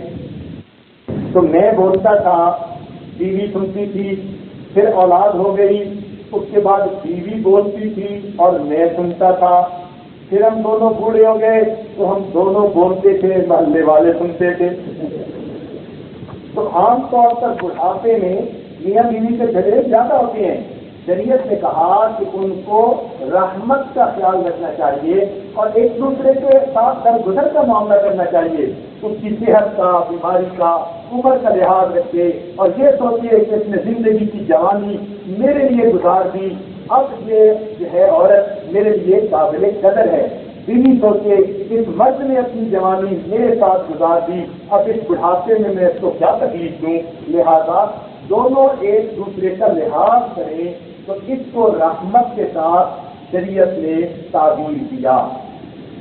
اللہ تعالیٰ کیا فرماتے ہیں، حسن لباس لکم وانتم لباس لہن، کہ میاں بیوی ایک دوسرے کے لیے لباس کی مانند ہے، خامد بیوی کا لباس اور بیوی خامد کا لباس۔ کیا مطلب؟ اس کے دو مطلب ہیں، ایک تو انسان کے جسم کے عیب لباس کی وجہ سے چھپ جاتے ہیں، گویا بیوی عیب خامد چھپائے، خامد کے عیب بیوی چھپائے، ایک اس کی تعبیر تو یہ ہوئی۔ اور دوسری تعبیر یہ ہوئی کہ لباس کی وجہ سے انسان کی شخصیت خوبصورت معلوم ہوتی ہے۔ اب ایک آدمی بے لباس ہو تو وہ تو کسی کے سامنے آتے ہی شرمائے گا، بے عزت ہوگا اور ذلیل ہوگا، تو لباس کی وجہ سے اس کو عزت ملی، شان ملی، زینت ملی۔ تو گویا میاں بیوی بھی ایسے ہوں کہ بیوی کی وجہ سے خامد کی خاندان میں عزت ہو اور خامد کی وجہ سے خاندان میں بیوی کی عزت ہو۔ لوگ رشتہ دار کہیں کہ یہ اتنی نیک خاتون ہے تو نیک خاتون کی وجہ سے خامد کی عزت بنے، اور لوگ کہیں کہ یہ کتنا اچھا مرد ہے، مرد کی وجہ سے عورت کی عزت بنے۔ تو گویا دونوں ایک دوسرے کی عزت بڑھنے کا سبب بنے۔ ایک تفسیر اس کی یہ ہے، اور ایک تیسری تفسیر جو سب سے زیادہ اچھی ہے وہ یہ کہ انسان کے جسم کے سب سے زیادہ قریب اس کا لباس ہوتا ہے، جسم کے سب سے زیادہ قریب اس کا لباس ہوتا ہے، لباس سے زیادہ قریب کوئی چیز نہیں ہوتی۔ تو یہ تعبیر بتائی کہ جب تم دونوں میاں بیوی بن گئے، اب تمہاری ذات کے سب سے قریب تمہاری بیوی ہے اور بیوی کے سب سے قریب اس کا خامد ہے، یعنی اتنا قرب کا تعلق ہے دونوں میں کہ جس طرح لباس جسم کے قریب ہوتا ہے، میاں بیوی کا دونوں کا اتنا قرب کا تعلق ہے، اب کسی کو اجازت نہیں کہ ان دونوں کے اندر فاصلے ڈال سکے۔ لہذا شریعت نے بتایا کہ شب قدر کے اندر ہر گنہگار کی مغفرت ہو جاتی ہے، لیکن جو میاں بیوی کے درمیان جدائی ڈالنے والا بندہ ہوگا اس بندے کی شب قدر میں بھی مغفرت نہیں ہوتی۔ اب یہ جدائی ڈالنے والے کئی طرح کے، مثال کے طور پر کئی دفعہ خامند کی ماں یا اس کی بہنیں میاں بیوی میں جدائی ڈالتی ہیں، کئی دفعہ بیوی کی ماں اور بہنیں میاں بیوی میں جدائی ڈالتی ہیں، اور کئی مرتبہ غیر مرد ایسے ہوتے ہیں کہ عورت کو اپنی طرف مائل کر کے خامند سے اس کو دور کر دیتی ہیں، کئی ایسی بری عورتیں ہوتی ہیں جو شادی شدہ مردوں کو اپنی طرف مائل کر کے بیویوں سے دور کر دیتی ہیں۔ تو جو بھی میاں بیوی کے ایک دوسرے کے دور ہونے کا سبب بنے گا، اللہ تعالیٰ شب قدر میں بھی اس کی مغفرت نہیں فرمائیں گے۔ اللہ تعالیٰ نے میاں بیوی کو اتنا قرب کا جو ہے وہ مقام دیا کہ یہ ایک دوسرے کے لیے لباس کی مانند ہیں۔ ادیان عالم میں میاں بیوی کے تعلق کو اتنا خوبصورتی کے ساتھ کہیں بیان نہیں کیا گیا جو شریعت کے اندر قرآن مجید کی آیت کے چند الفاظ میں بیان کر دیا گیا ہے۔ عقل والوں کی عقلیں حیران ہیں اور فلاسفر اپنے جو ہے فلسفے پر حیران ہے کہ شریعت نے میاں بیوی کے تعلق کو ان چند لفظوں میں اتنا خوبصورتی سے بیان کر دیا کہ لوگوں کی لکھی ہوئی کتابیں بھی ان کے سامنے بے معنی ہو گئی ہیں۔ نبی علیہ السلام نے ارشاد فرمایا، اکمل المؤمنین ایمانا احسنہم خلقا، ایمان والوں میں سے سب سے کامل ایمان والا وہ مومن ہے کہ جس کے اخلاق اچھے ہوں، وَأَلْطَفُهُمْ بِأَهْلِهِ، اور وہ اپنے اہل خانہ کے ساتھ لطف سے زندگی گزارنے والا ہو، یعنی ملاطفت سے زندگی گزارنے والا ہو۔ اب غور کیجیے، یہی ملاطفت کا لفظ قرآن پاک کا درمیانی لفظ ہے۔ وَلْيَتَلَطَّفْ، جناب کے اصحاب کہف کا جہاں سبق ہے کہ انہوں نے بھیجنا تھا کسی کو کھانا خریدنے کے لیے، تو اس کو تلقین کی کہ تم جانا کھانا لینے کے لیے، لیکن وَلْيَتَلَطَّفْ، اس بات کا خیال رکھنا کہ تم ملاطفت سے بات کرنا، یعنی نرمی سے پیار سے بات کرنا۔ گویا قرآن پاک کے تمام الفاظ میں سے سب سے مرکز اور سینٹر درمیان کا لفظ یہی ہے، نرمی اور محبت سے پیار کرنا۔ اور آج کا مسلمان کسی سے محروم ہوتا ہے۔ جہاں ازدواجی زندگی کی بات آئی وہاں بھی شریعت نے اسی لفظ کو استعمال کیا۔ گویا یہ لفظ قرآن اور حدیث سے ثابت ہوتا ہے کہ یہ کامیاب زندگی گزارنے کے لیے بنیادی لفظ ہے۔ تو ہمیں میاں بیوی کی زندگی میں ملاطفت کے ساتھ پیش آنا چاہیے، یعنی ایک دوسرے کے ساتھ محبت و پیار کی زندگی گزارنا، اس کو ملاطفت کہتے ہیں۔ چنانچہ نبی اسلام کی خدمت میں ایک بیوی نے شکایت کی، کہا کہ اے اللہ کے محبوب، وہ چھوٹی چھوٹی بات پر مجھے مارتا ہے۔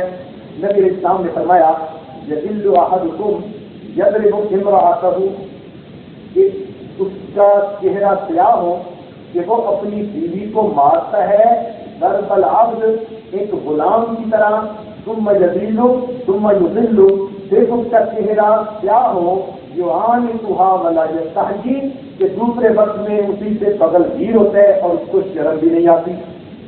تو اگر یہ انسان میاں بیوی کے ساتھ اتنے قرب میں محبت و پیار کے لمحات گزارتا ہے، اس کو شرم نہیں آتی کہ چھوٹی چھوٹی بات کو اس کے ہاتھ سے اٹھا لیتا ہے، وہ اس کی باندھی اور اس کی غلام تو نہیں ہے، اس کی بیوی ہے۔ بیوی اور باندھی میں فرق ہوتا ہے، عقل مند کو اس فرق کو سمجھنے کی ضرورت ہے۔ تو یاد رکھنا کہ بیوی کو بندہ نکاح کے ذریعے خرید نہیں لیا کرتا، اس کے ماں باپ نے اس کو آزاد کرنا ہوتا ہے۔ وہ نکاح کے ذریعے مرد کے عقد میں آتی ہے تاکہ اس کے ساتھ زندگی کی طریقہ حیات بن کے زندگی گزارے، وہ باندھی نہیں بن جاتی۔ شریعت نے میاں بیوی کو آقا اور باندھی کا جو ہے تعلق نہیں بتایا، بلکہ دو اچھے دوستوں کا تعلق بتایا ہے کہ میاں بیوی دو محبت کرنے والے دوستوں کی طرح زندگی گزاریں۔ تاہم ان میں سے شریعت نے فضیلت مرد کو دے دی کہ کہیں بھی کوئی اختلاف رائے ہو تو خامند کی رائے کے اوپر عورت کو اپنی رائے وہی بنا لینی چاہیے تاکہ ڈسپیوٹ کا حل نکل آئے۔ تو مرد کو فضیلت دے دی کہ آخری بات جو مرد کر دے عورت کو چاہیے کہ اسی کو قبول کر دے۔ تاہم اچھے لوگ ہمیشہ بیویوں کے ساتھ مشورے سے گھر کے امور کو طے کیا کرتے ہیں۔ چنانچہ نبی علیہ السلام نے کتنی سخت بات کہی اس بندے کے لیے جو چھوٹی چھوٹی بات پر اپنی بیوی پر ہاتھ اٹھا لیتا ہے۔ اس لیے کہا گیا کہ جاہل مرد کا ہاتھ بے قابو ہوتا ہے اور بیوقوف عورت کی زبان بے قابو ہوتی ہے، بلکہ کہنے والوں نے کہا کہ عورت کی زبان ایسی تلوار ہے کہ جو کبھی زنگ آلود نہیں ہوتی۔ اور یہ بھی سن لیجیے کہ بد زبان بیوی شوہر کو قبر تک پہنچانے میں گھوڑے کی ڈاک کا کام کرتی ہے۔ جس کی بیوی بد زبان ہے، یوں سمجھ لیجیے کہ اس بندے کی زندگی غموں میں گزرتی ہے۔ ہاں یہ مان لیا کہ بیوی کا تعلق خامد کے ساتھ ناز انداز کا ہوتا ہے، تو کبھی کبھی اس کی باتوں میں ایسی بات آ جاتی ہے تو خامد کو برداشت بھی دل میں رکھنی چاہیے، لیکن آپس میں محبت و پیار کے ساتھ زندگی گزارنی چاہیے۔ جب شریعت کا خیال نہیں رکھتے، فقط دنیا داری کا خیال ہوتا ہے، تو میاں بیوی صرف ایک دوسرے سے محبت کی بجائے الٹا نفرت کرنے لگ جاتے ہیں۔ اس لیے کہنے والے نے کہا کہ ایسے خوش نصیب شوہر کم ہیں جو دن میں ایک بار اپنی بیوی کی جان کو نہ روئے، اور ایسی بیویاں بھی تھوڑی ہیں جو دن میں ایک مرتبہ خامد کو نہ کوسیں۔ جب شریعت و سنت کا خیال ہی نہیں رکھنا تو پھر محبت و پیار کہاں سے ہوگا؟ اس لیے چاہیے کہ بیٹیوں کو سورہ نساء اور سورہ نور کی تفسیر پڑھائی جائے تاکہ ان کو گھروں کے حقوق کا پتہ چل جائے۔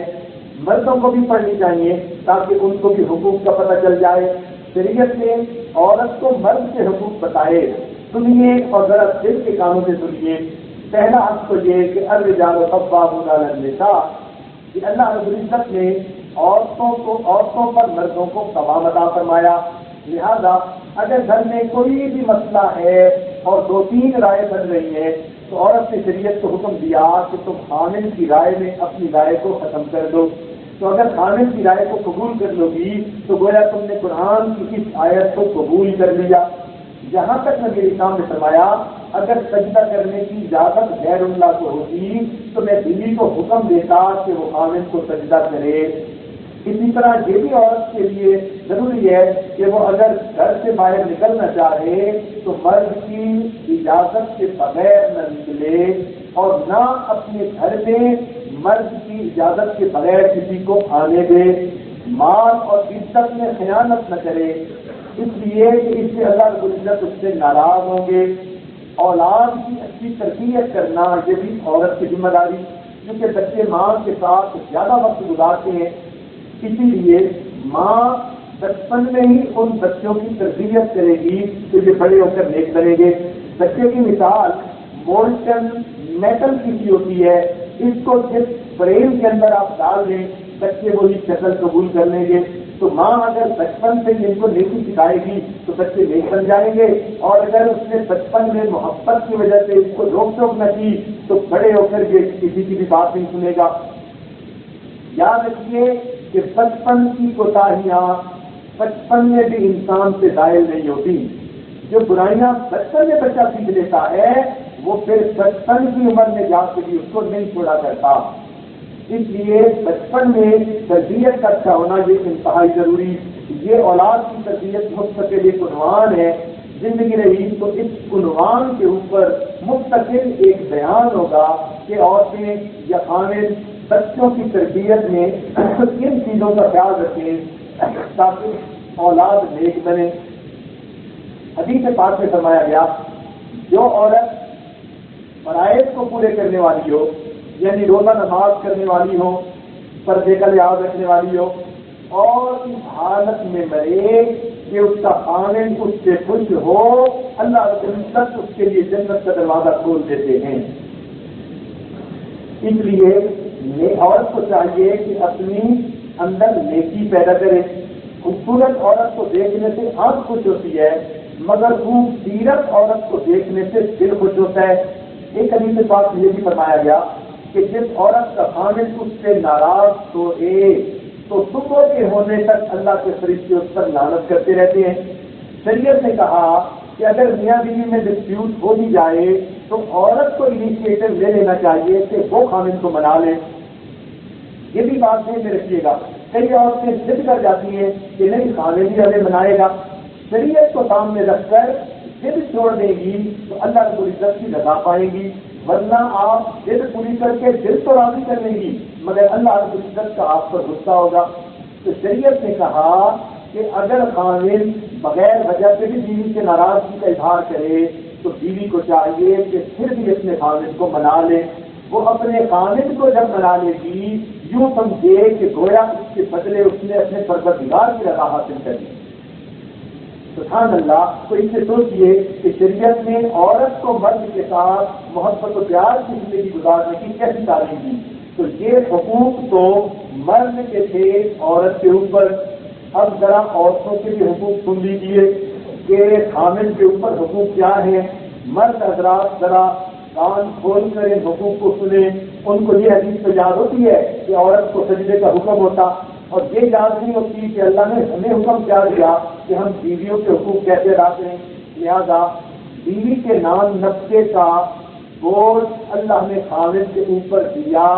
لہذا بیوی کو نام نفقے میں کسی غیر کا محتاج نہ بنائے. کئی گھروں میں سیٹ اپ ایسا ہوتا ہے کہ خاوند حضرات اپنی بیوی کو اپنے ماں باپ کا محتاج بنا دیتے ہیں یا اپنے بڑے بھائی کا محتاج بنا دیتے ہیں. ایسا ہرگز نہیں کرنا چاہیے. نام نفقہ میں بیوی اپنے خاوند کی محتاج رہے.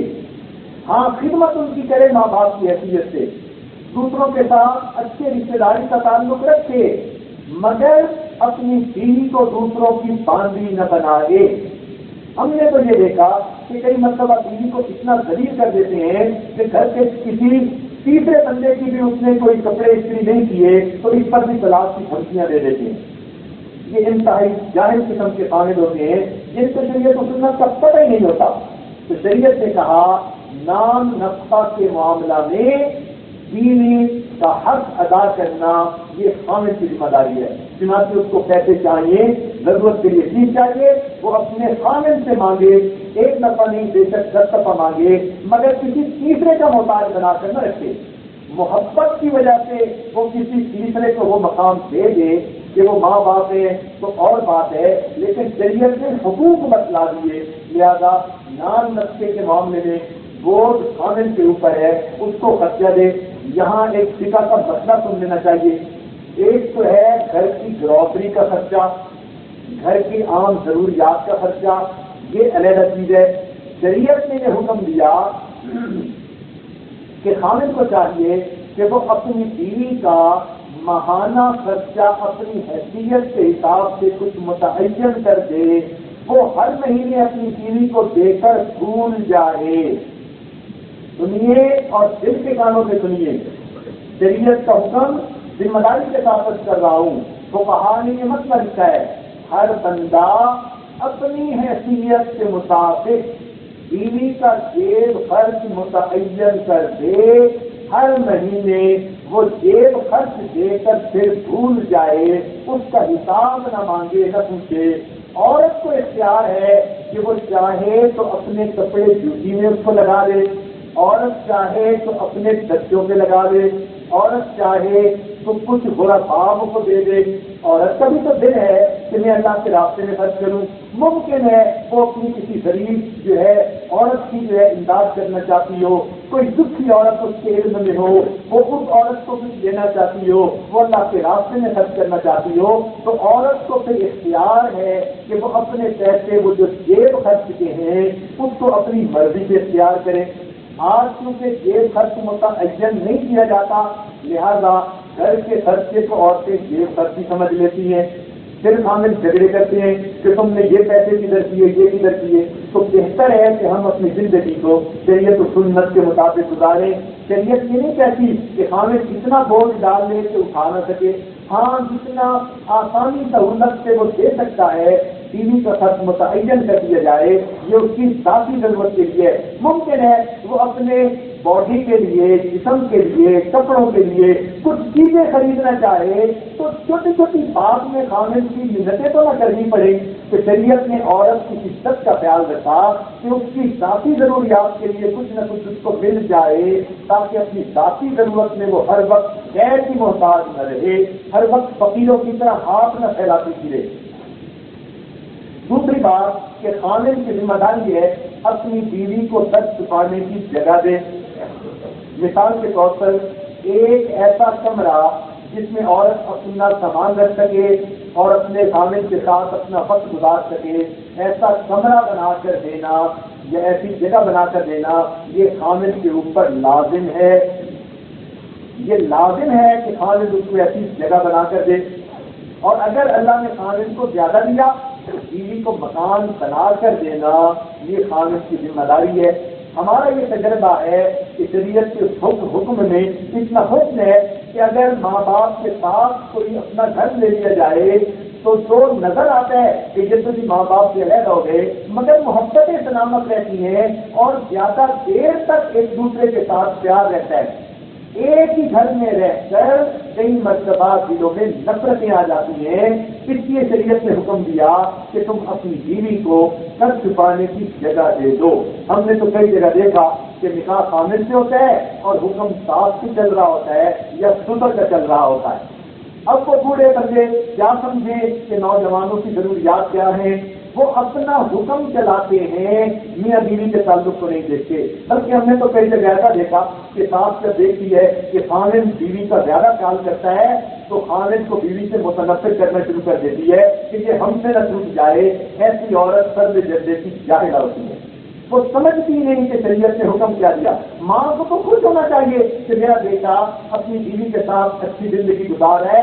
میاں بیوی اچھی زندگی گزارتے ہوئے ماں باپ کی بھی خدمت گزار بنے رہے. یہ نہیں مقصد کہ بیوی کو تو وہ جو ہے اپنے غصے میں ہر وقت رکھے اور بس ماں باپ کی بات مانتا رہے. ماں باپ کے حقوق اپنی جگہ ہیں، میاں بیوی کی زندگی اپنی جگہ ہے. اس میں توازن رکھنے کی ضرورت ہے.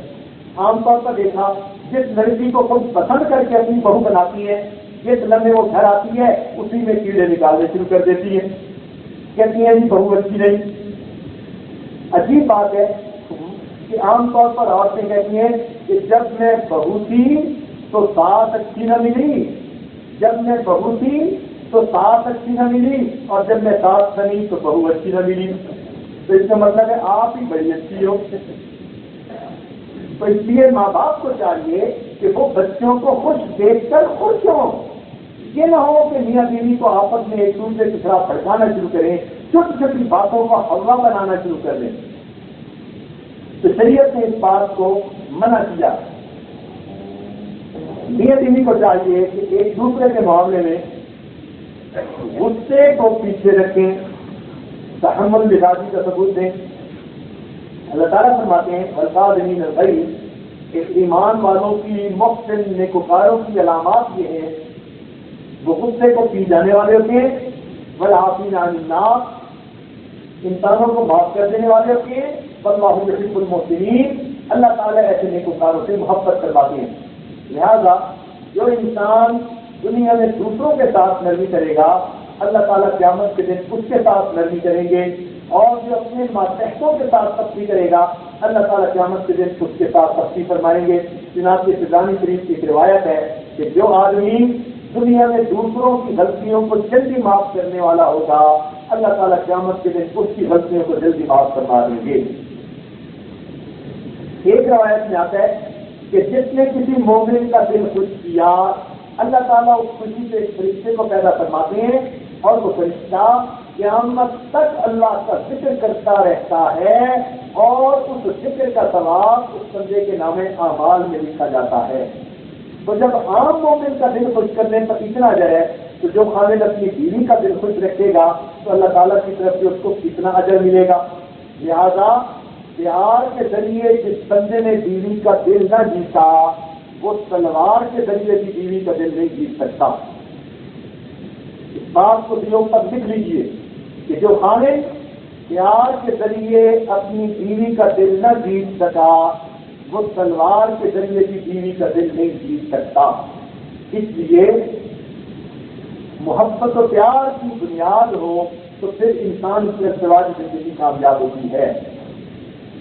اللہ رب العزت نے اسی لیے قرآن پاک میں جہاں جہاں میاں بیوی کے حقوق کا تذکرہ کیا وہاں پر فرمایا واتقوا اللہ، اللہ سے ڈرنا، واعلموا انکم ملاقو اللہ، اور اس بات کو یاد رکھنا کہ تم نے اللہ سے ملاقات کرنی ہے. اور ذرا قرآن کے الفاظ پر غور کیجیے. اللہ تعالیٰ فرماتے ہیں کہ میاں بیوی کے حقوق کو بیان کرنے کے بعد قرآن پاک میں واتقوا اللہ، اللہ سے ڈرتے رہنا، وَاعْلَمُوا أَنَّكُمْ مُلَاقُو اللَّهِ، جان لینا تم نے اللہ سے ملاقات کرنی ہے۔ کیوں کہ کئی مرتبہ میاں بیوی کے اندر جھگڑا کسی اور بات کا ہوتا ہے اور لوگوں کے سامنے اسٹوریاں کچھ اور بنا دیا کرتی ہیں۔ بیوی سمجھ رہی ہوتی ہے کہ میں خاوند کے ساتھ زیادتی کر رہی ہوں، مگر اس کو نیچا دکھانا چاہتی ہے۔ خاوند سمجھ رہا ہوتا ہے کہ بیوی نیک ہے، اچھی ہے، مگر اس کو نیچا دکھانے کے لیے اس کو ضد کر رہا ہوتا ہے۔ تو جب دل میں بدنیت کی ہو، اللہ تعالیٰ فرماتے ہیں اللہ سے ڈرنا، اگر تمہارے دلوں میں بدنیتی ہوگی، واتقوا اللہ واعلموا انکم ملاقو اللہ، تم نے اللہ سے ملاقات کرنی ہے جو تمہارے دلوں کے بھید جاننے والا ہے۔ تم بدنیت بن کر عمل کرو گے، قیامت کے دن تمہاری نیت تمہارے سامنے آ جائے گی۔ اس لیے انسان اپنے دل کی نیت پر نظر رکھے اور دوسروں کو ستانے کی بجائے ان کے حقوق پورے کرنے والا بن جائے۔ چنانچہ ہمارے پیر مرشد حضرت مرشد عالم رحمۃ اللہ علیہ نے اپنا واقعہ ایک مرتبہ سنایا۔ مردوں کو یہ واقعہ سن کر ذرا سمجھنے کی ضرورت ہے۔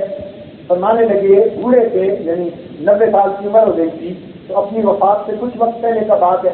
فرمانے لگے کہ میں وضو کر رہا تھا، میری اہلیہ میرے وضو میں میرا تعاون کر رہی تھی، وہ پانی لوٹے میں لے کر آئی، اب وہ پانی ڈال رہی تھی اور میں وضو کر رہا تھا۔ پانی ڈالنے میں کچھ غفلت سی ہوئی تو فرمانے لگے کہ میں نے اس کو ڈانٹ دیا۔ جب میں نے اسے ڈانٹ دیا تو اس کا دل ذرا اداس سا ہو گیا کہ ایک تو میں خدمت کر رہی ہوں اور اوپر سے مجھے جو ہے ڈانٹ دیا گیا۔ فرمایا میں نے وضو کیا، وضو کر کے میں مسجد کی طرف چلا، اپنے گھر اور مسجد کے درمیان میں جب پہنچا میرے دل میں اللہ نے یہ بات ڈالی کہ تو اپنے بیوی کے دل کو تو رنجیدہ کر چکا معمولی سی بات پر، اب تو آ کر مصلی سے کھڑا ہوگا تو مجھے کیسے راضی کر سکے گا۔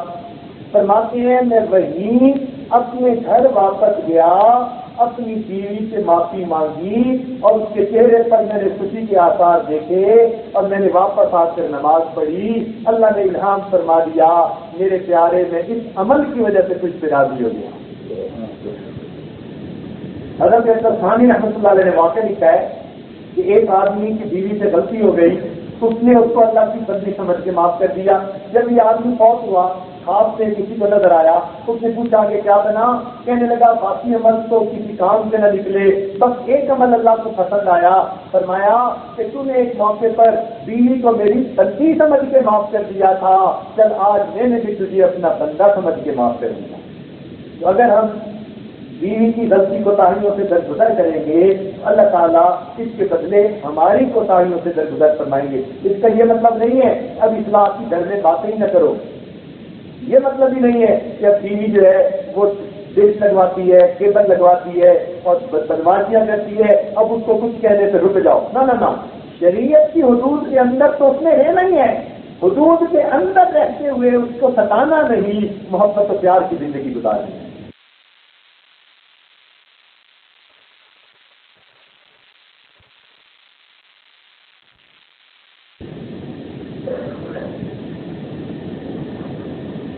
ہمارا یہ تجربہ ہے کہ مسلمان عورتوں میں سے 100 میں سے 99 لڑکیاں جب شادی کے وقت اپنے گھر سے رخصت ہوتی ہیں تو گھر آباد کرنے کی نیت کے ساتھ رخصت ہوتی ہیں۔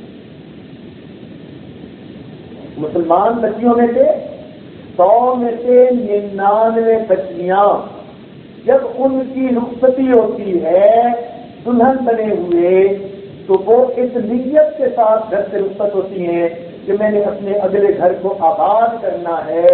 اب یہ خامد سے منحصر ہے، اگر اس نے کچھ اخلاقی کا مظاہرہ کیا تو بیوی نے گھر آباد کر لیا، اگر اس نے مس ہینڈل کر لیا تو گھر کو برباد کر لیا۔ تو یہ خامد سے منحصر ہے کہ وہ بیوی کو کیسے ڈیل کرتا ہے۔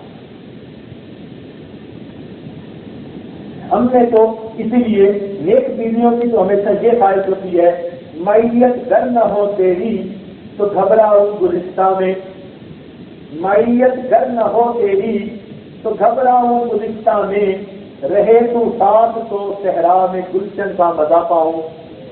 تو اگر خامد بیوی کو پیار دینے والا ہو تو اس کو تو صحرا میں بھی گلشن کا مزہ آئے گا، بلکہ یہ عاجز آپ کو اپنی ایک بات سنائے کہ اس عاجز کی والدہ صاحبہ کی وفات ہوئی، ان کی عمر تقریباً 90 سال ہو چکی، تو وہ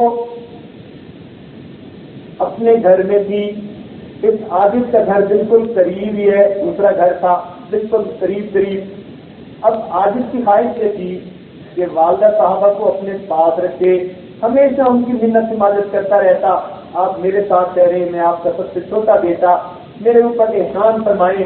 ہم میاں بیوی آدھا آدھا گھنٹہ ان کے پاؤں دباتے رہتے دونوں کہ آپ ہمارے گھر میں رہیں، مگر والدہ ہمارے ساتھ اتنا خوش، اتنا راضی کہ دعائیں ہی دیتی رہتی، مگر ہمارے گھر رہنے سے راضی نہیں ہوتی تھی۔ ہماری پوری عمر کسی خواہش تمنا میں گزر گئی۔ وفات سے کچھ عرصہ پہلے میں نے ایک مرتبہ تخلیہ میں ان کی طبیعت کو خوش دیکھا تو ان کے پاؤں پکڑ کر کہا کہ میری دل کی تمنا ہے مجھے یہ سعادت ملے کہ آپ میرے ساتھ اس گھر میں ہیں۔ تو اس وقت والدہ نے دل کی راز کی بات کہی اور مجھے حیران کر دیا، فرمانے لگی بیٹا تیرے والد مجھے اس گھر میں لے کر آئے تھے، اب وہ فوت ہو گئے، میرا دل چاہتا ہے اب میرا جنازہ اسی گھر سے نکلے۔ میں حیران ہو گیا کہ 90 سال کی عمر میں بھی ان کو اس بات کا خیال تھا کہ خامد مجھے جس گھر میں لایا اب میرا جنازہ اسی گھر سے باہر نکلے۔ تو اگر خامد پیار دے گا تو بیوی تو زندگی اس کے اوپر خرچ کر دے گی۔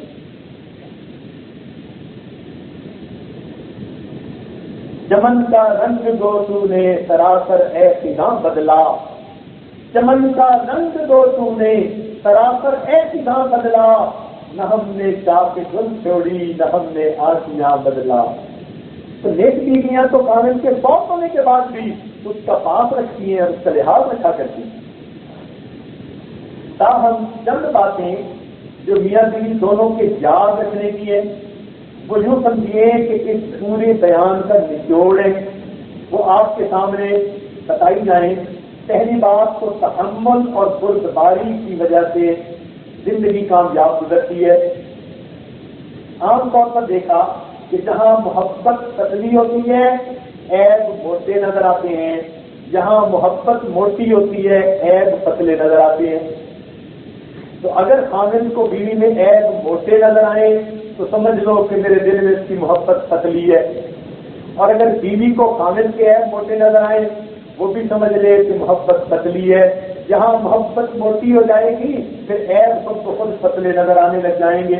تو محبت کی وجہ سے میاں بیوی ایک دوسرے کی غلطیوں سے درگزر بھی کر لیتے ہیں اور پھر بھی محبت و پیار کی زندگی گزارتے ہیں۔ دوسری بات یہ کہ محاذ آرائی سے بچیں، محاذ آرائی نہ کریں کہ طرح بھی کوئی بات ہو تو ایشو بنا لیا، اب بیوی نے بھی ضد کر لی خامد نے بھی ضد کر لیا۔ یہ کتنی بے وقوفی کی بات ہے۔ اپنی باتوں کو افہام اور تفہیم کے ذریعے سے سمجھانے کی کوشش کریں۔ اگر بیوی نہیں مان رہی اس کو سمجھانے کے لیے اور زیادہ کوشش کریں، مختلف انداز میں سمجھائیں، اپنے کسی اچھے وقت کا انتظار کریں کہ جب بیوی کا دماغ ذرا خامد کی طرف متوجہ ہوگا اور بات سننے کے لیے تیار ہوگی، اس وقت اس کو بات کہیں تو وہ بات کو سمجھ لے گی۔ ہم نے دیکھا اگر ایک موقع سے خامد بیوی کی بات پہ نہ کر دیتا ہے اور بیوی ذرا سمجھدار ہو، اور کسی دوسرے وقت میں جب خامد بیوی بچوں کے ساتھ پیار محبت کے ساتھ بیٹھا ہے اس وقت اگر بات کر لے وہی خامد اس کی اسی بات کو پورا کر دیتا ہے۔ تو محاذ آرائی کی کیفیت ایک دوسرے کے ساتھ پیدا نہ کریں۔ کسی عارف نے کہا چنی دم سے مردان راہ خدا ایک دشمنا ہوں نہ کر نظر تنگ سرا کے میسر شبتی مقام کے بعد دوستا حق طے کار جنگ۔ ہم نے تو یہ سنا اللہ والے غیروں کے دلوں کو بھی تنگ نہیں کرتے، تجھے یہ مقام کہاں نصیب ہوا، تو اپنوں سے برسرے بیکار ہے۔ تو جو میاں بیوی آپس میں ایک دوسرے کے ساتھ جھگڑ رہے ہو ان کو سوچنا چاہیے کہ اللہ نے ہمیں تعلق کیا دیا اور ہم کرتے کیا پھر رہے ہیں۔ تو محاذ آرائی سے بچنا چاہیے، ایک دوسرے کی ستر پوشی کرنی چاہیے، اس لیے کہ میاں بیوی جو ایک ہوئے۔ ہم نے دیکھا کئی مرتبہ جوان جوڑے غلطی کر جاتے ہیں کہ خامد اپنی بہنوں میں بیٹھ کر بیوی سے مذاق کرتا ہے، یا بیوی اپنے گھر والوں کے سامنے خاوند سے مذاق کر جاتی ہے، یہ انتہائی بے وقوفی کی بات۔ بلکہ اگر کوئی بیوی سے مذاق کرے تو خاوند ڈیفینڈ کرے، کوئی خاوند سے کرے تو بیوی ڈیفینڈ کرے، یہ دونوں ایک دوسرے کے محافظ ہیں، ان کو ایک دوسرے کا خیال کرنا چاہیے۔ دنیا کی بات چھوڑیے، دنیا تو غیر تھی، دنیا کی بات چھوڑیے، دنیا تو غیر تھی، تم نے بھی کچھ خیال ہمارا نہیں کیا۔ تو میاں کو بیوی کا خیال کرنا چاہیے، بیوی کو میاں کا خیال کرنا چاہیے۔ اور اگر خاوند چاہتے ہیں کہ بیوی محبت سے رہے تو بیوی کو چاہیے کہ وہ بھی خاوند کے ساتھ محبت سے رہے۔ لا یؤمن احدکم حتی یحب لاخیہ ما یحب لنفسہ، اللہ تعالیٰ فرماتے ہیں عام مومنوں کے بارے میں کہ تم اس وقت تک مومن نہیں ہو سکتے، کوئی آدمی اس وقت تک مومن نہیں ہو سکتا جب تک وہ اپنے بھائی کے لیے وہی پسند نہ کرے جو اپنے لیے پسند کرتا ہے۔ تو جس طرح خاوند چاہتا ہے کہ بیوی اچھی بن کے رہے تو بیوی کو چاہیے کہ خاوند اس کے لیے اچھا بن کے رہے۔ تو جب ایک دوسرے کے لیے اچھا بن کے رہیں گے تو پھر اللہ تعالیٰ ان کے کاموں میں برکت عطا فرمائیں گے۔ حوصلے کھڑے کرنے چاہیے۔ انگلش کا ایک سینٹینس ہے، to run a big show one should have a big heart. تو جب بڑا گھر چلانا ہو اور سکسیسفل چلانا ہو تو میاں اور بیوی دونوں کو دل بڑے رکھنے چاہیے، چھوٹی چھوٹی باتوں پہ الجھنا نہیں چاہیے۔ اس میں ایک اصول کی بات یاد رکھیں، پلے باندھ لیں کہ میاں بیوی کو دونوں کو چاہیے کہ آپس میں یہ بات طے کر لیں کہ بیوی خاوند کے رشتہ داروں کے ساتھ اچھے تعلقات بنانے کی ذمہ دار ہو، اور خاوند بیوی کے رشتہ داروں کے ساتھ اچھے تعلقات بنانے کی ذمہ دار ہو۔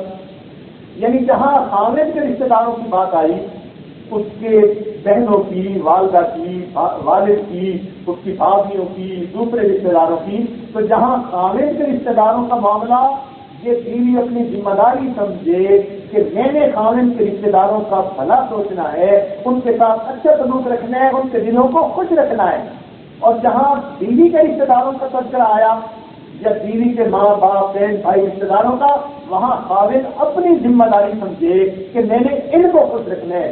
جب بیوی خاوند کے رشتہ داروں کو خوش رکھے گی، خاوند بیوی کے رشتہ داروں کو خوش رکھے گا، اللہ تعالیٰ ان دونوں کو آپس میں خوش رہنے کی توفیق عطا فرمائیں گے۔ عام طور پر غلطی یہ ہوتی ہے کہ خاوند اپنے رشتہ داروں کو تو خوش رکھتا ہے لیکن بیوی کے رشتہ داروں کی پرواہ نہیں کرتا۔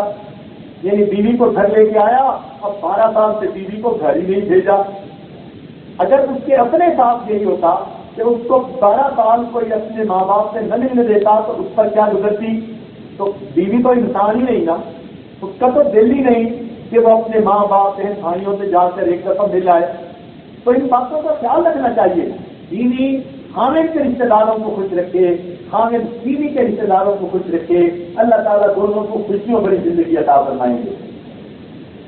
اور ایک بات اور بڑی اہم ہے کہ میاں بیوی عام طور پر ایک دوسرے کی وجہ سے نہیں لڑتے، ہمیشہ کسی تیسرے کی وجہ سے لڑتے ہیں۔ میاں بیوی عام طور پر ایک دوسرے کی وجہ سے نہیں لڑتے، ہمیشہ کسی تیسرے کی وجہ سے لڑتے ہیں، یا خاوند کے ماں باپ بہن بھائیوں کی وجہ سے لڑتے ہیں یا بیوی کے ماں باپ بہن بھائیوں کی وجہ سے لڑتے ہیں۔ کہیں بیوی کی ماں اس کو سکھا رہی ہوتی ہے، کہیں خاوند کی ماں اس کو سکھا رہی ہوتی ہے، کہیں خاوند کا باپ آڑے بن رہا ہوتا ہے، کہیں بیوی کا باپ ضد کر کے بیٹھا ہوتا ہے۔ تو میاں بیوی آپس میں ایک دوسرے کی وجہ سے نہیں لڑتے، ہمیشہ تیسرے کی وجہ سے لڑتے ہیں۔ جب تم ایک دوسرے کے لباس کی مانے دو، تم تیسرے کو درمیان میں آنے ہی کیوں دیتے ہو؟ آپس کے معاملات خود طے کر لو، ماں باپ کو بتاؤ ہم خود زندگی گزار رہے ہیں، ماں باپ کو درمیان میں آنے کی ضرورت ہی نہیں پیش آئے۔ تو میاں بیوی کو عقل مندی کے ساتھ ایسی زندگی گزارنی چاہیے کہ ان کی زندگی دنیا میں ہی جنت کا نمونہ بن جائے۔ لہذا شریعت کا ایک مسئلہ ہے، کان کھول کر سنیں کہ شادی سے پہلے خاوند کا ایک باپ اور اس کی ایک ماں، لیکن نکاح کے بعد اب اس کی 2 مائیں اور 2 باپ، یعنی اس کی ساس ماں ہے اور اس کا سسر اس کے باپ کی ماں ہے۔ شادی سے پہلے لڑکی کی 1 ماں اور 1 باپ، لیکن جب نکاح ہو گیا اب اس کے دو باپیں اور دو مائیں، یعنی ساس اور سسر لڑکی کے لیے ماں اور باپ کی طرح. تو یاد رکھیے جس لڑکی نے ساس اور سسر کو ماں باپ کی نظر سے دیکھنا شروع کر دیا، اس کی کبھی بھی ان کے ساتھ ایکویشن خراب نہیں ہو سکتی. ایکویشن تب خراب ہوتی ہے ماں باپ کو ماں باپ سمجھتی ہے، خامن کے ماں باپ کو ساس اور سسر سمجھ رہی ہوتی ہے. اسی طرح باپ بیٹی کو بیٹی سمجھ رہی ہوتی ہے اور بہو کو بہو سمجھ رہی ہوتی ہے. جس دن اس نے بہو کو بیٹی کی نظر سے دیکھنا شروع کر دیا، اس دن گھر کے جھگڑے ختم ہو جاتے ہیں. ہم نے دیکھا کہ ماں اپنی بیٹی کے عیب کو چھپاتی پھرتی ہے اور وہی غلطی بہو سے ہو جائے اس کو اچھالتی پھرتی ہے. یہ کتنی بے وقوفی کی بات ہے. تو بہو بھی بیٹی کی مانند ہوتی ہے، ماں کو چاہیے کہ وہ بیٹی کا خیال کرے. یعنی عورتوں کو دیکھا کہ دکھی پھر رہی ہوتی ہیں، میرا داماد میری بیٹی کو خوش نہیں رکھتا، جبکہ خود اپنی بہو کو گھر میں خوش نہیں رہنے دیتی. جب آپ اپنی بہو کو گھر میں خوش نہیں رہنے دیتی تو اللہ تعالیٰ تیرے دل کو تکلیف دیتے ہیں، تیری بیٹی کو ناخوش کرتے ہیں. ہم دوسروں کی بیٹی کا دل دکھائیں گے تو پھر اللہ تعالیٰ ہمارے دلوں کو کیسے خوش کریں گے؟ اس لیے جن کی عمر بڑی ہو اور جو ماں باپ کے رتبے میں ہو ان کو اپنے حقوق اور اپنے درجے کا لحاظ رکھنا چاہیے.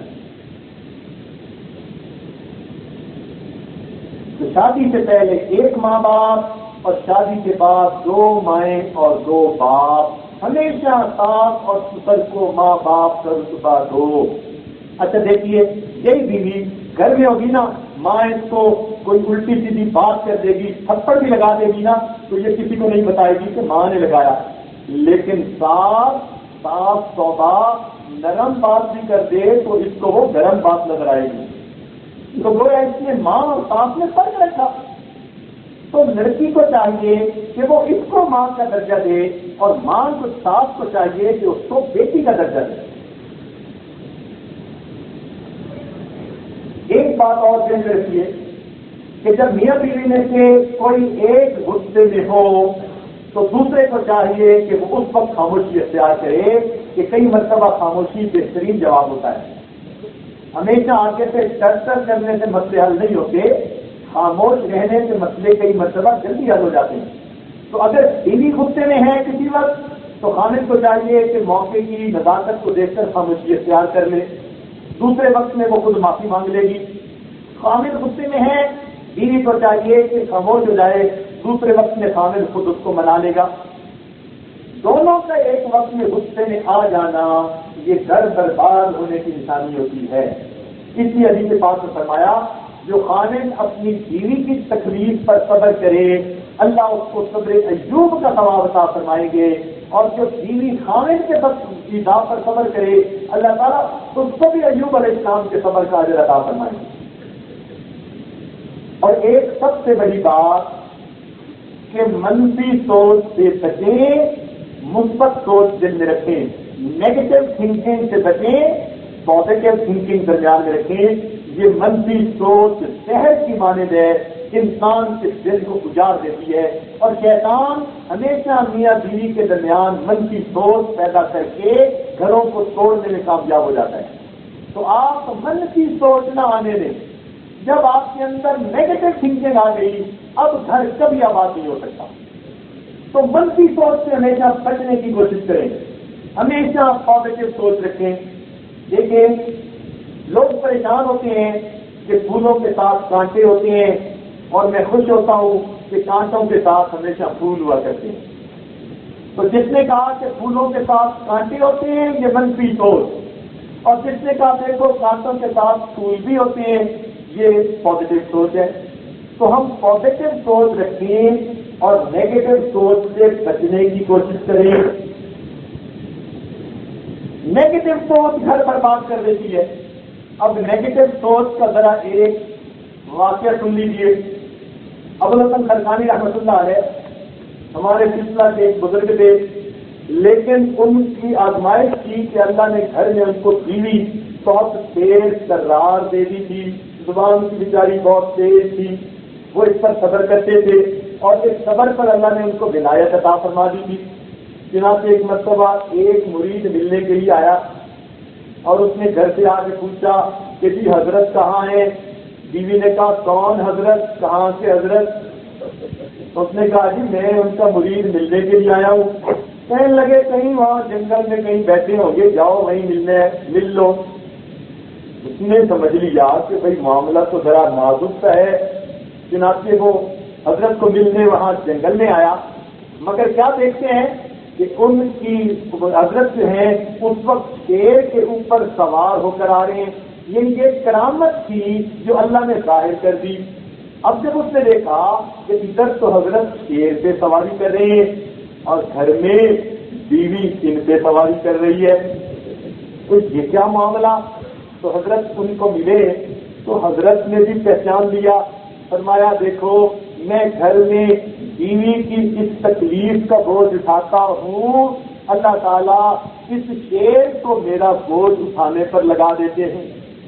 تو جب یہ بات بتائی تو وہ خیر مرید تو رخصت ہوا، اب حضرت گھر کو آنے لگے تو انہوں نے دعا مانگی، اے اللہ یہ بہت ہی زیادہ زبان دراز ہے اور غصے والی ہے اور تیز تدار ہے، اے اللہ کوئی ایسی معاملہ ہو کہ یہ ذرا عقیدت والی بن جائے کہ دین کے کام میں رکاوٹ نہ رہے۔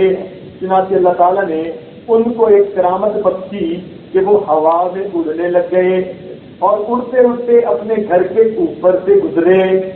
جب گھر سے اوپر سے گزر کے واپس پھر گھر آئے تو گھر داخل ہوتے ہی بیوی نے استقبال کیا، بڑے بزرگ بنے پھرتے ہیں اور بڑے ولی بنے پھرتے ہیں۔ ولی تو وہ تھا جسے میں نے آج دیکھا، وہ تو ہوا میں اڑتا ہوا جا رہا تھا، اور ولی ایسے ہوتے ہیں آپ کی طرح تھوڑے ہوتے ہیں۔ انہوں نے یہ بات سن کے کہا اللہ کی بندی وہ میں ہی تو تھا جو اڑ کے یہاں سے گزر رہا تھا، میں نے اللہ سے دعا مانگی تھی اور میں اڑتے ہوئے گزرا تھا۔ جب بیوی نے یہ سنا تھوڑی دور سوچ کے کہنے لگی اچھا آپ تھے؟ انہوں نے کہا ہاں میں ہی تھا۔ کہنے لگی میں بھی سوچ رہی تھی یہ ٹیڑھا ٹیڑھا کیوں اڑ رہا ہے؟ تو جب بیوی کی سوچ یہ ہوگی کہ میں بھی سوچ رہی تھی کہ یہ ٹیڑھا ٹیڑھا کیوں اڑ رہا ہے، تو پھر گھر کیسے آباد ہوگا؟ لہذا منفی سوچ سے بچنے کی کوشش کریں اور مثبت سوچ رکھیں۔ اب ذرا مثبت سوچ کی بھی ایک بات یاد کر لیجیے کہ ایک حافظ القرآن گزرے ہیں، قاری مقری گزرے ہیں، قرات کے امام ہیں، ان کا رنگ بہت زیادہ کالا تھا اور شکل ذرا انوکھی سی تھی، مگر اللہ تعالیٰ نے ان کو آواز ایسی دی تھی کہ سبحان اللہ لہن داؤدی کی مانند تھی، قرآن پڑھتے تھے حیران ہو جاتے تھے۔ تو ایک بہت خوبصورت لڑکی تھی، اس لڑکی کے اندر اللہ نے قرآن کا عشق رکھا تھا۔ جب اس نے ان کی قرات سنی تو اس نے اپنے ماں باپ سے خواہش ظاہر کی کہ مجھے ان کے ساتھ نکاح کر دیا جائے، یہ قرآن ایسا پڑھتے ہیں میرا دل خوش ہو جاتا ہے، میں ساری زندگی ان کی جو ہے قدر کروں گی، خدمت کروں گی۔ چنانچہ ان کا نکاح ہو گیا۔ اب بیوی اتنی خوبصورت کہ لاکھوں میں کوئی ایک ایسی، اور خاوند کی شکل ایسی انوکھی کہ ایسا انوکھا بھی لاکھوں میں کوئی ایک، مگر دین کی نسبت سے رشتہ ہو گیا، زندگی گزرنے لگی۔ چنانچہ تو پھر اللہ رب العزت آپس کے جھگڑوں کو ختم کر کے دل میں محبتیں ڈال دیا کرتے ہیں۔ اب خلاصہ کلام جو ہے کہ قریب رہ کر ایک دوسرے کی قدر کریں۔ آپ نے غور کیا ہوگا کہ بیوی خاوند کی برائیاں کرتی رہتی ہے اور جب وہی خاوند فوت ہو جائے تو کہتی ہے بڑا اچھا تھا، میرا بھی خیال کرتا تھا، بچوں کا بھی خیال کرتا تھا۔ اب تعریفیں شروع ہو گئی۔ خاوند بیوی کے قریب رہ کر بیوی کی برائیاں کرتا رہتا ہے کہ تیرے اندر تو کوئی خوبی نہیں، جب وہی فوت ہو جاتی ہے پھر بیٹھ کے روتا ہے، بچوں کا بڑا خیال کرتی تھی، میرا خیال کرتی تھی۔ تو مرنے کے بعد دوسرے کی قدر کرنے کی بجائے زندگی میں دوسرے کی قدر کرنا سیکھیں، قریب رہ کر ایک دوسرے کی قدر کرنا سیکھیں۔ اس لیے شریعت نے لو میرج کی بجائے لو آفٹر میرج کا تصور پیش کیا ہے۔ سنیے اور دل کے کانوں سے سنیے، شریعت نے اسلام میں لو میرج کی بجائے لو آفٹر میرج کا تصور پیش کیا کہ جب شادی ہو گئی، نکاح ہو گیا، اب میاں بیوی جتنی محبت کا وقت گزاریں گے اللہ رب العزت کی طرف سے اتنا اجر پائیں گے. لہذا اگر کوئی ایک ناراض ہو تو دوسرا منا لے، اور اس منانے کو اپنی شکست نہ سمجھے، اپنی جیت سمجھے کہ میں نے روٹے ہوئے کو منا کر بازی جیت لی کہ اپنے گھر کو آباد رکھا. تو میاں بیوی سے کوئی بھی کسی وقت ایسے موڈ میں ہو تو دوسرا اس کو اپنے قریب کر لے، دوسرا اس کو منا لے. کسی نے کیا اچھی بات کہی، اتنے اچھے موسم میں روٹنا نہیں اچھا، اتنے اچھے موسم میں روٹنا نہیں اچھا، ہار جیت کی باتیں کل سے ہم اٹھا رکھیں، آج دوستی کر لیں. تو جب ہار جیت کی باتیں بات پر چھوڑ دیں اور محبت و پیار سے زندگی گزاریں تو پھر انسان کی زندگی ہمیشہ اچھی گزرتی ہے. حدیث پاک میں آتا ہے کہ نبی علیہ السلام نے ارشاد فرمایا، ایک مرتبہ گھر تشریف لانے پر آپ نے دیکھا کہ سیدہ عائشہ صدیقہ رضی اللہ تعالیٰ عنہ وہ پیالے میں پانی پی رہی ہیں. دیندار مرد ذرا یہ بات توجہ سے سنیں کہ نبی علیہ السلام نے ازدواجی زندگی کیسے کی، ذرا آپ کے سامنے سنت پیش ہو کہ نبی علیہ السلام گھر تشریف لاتے ہیں.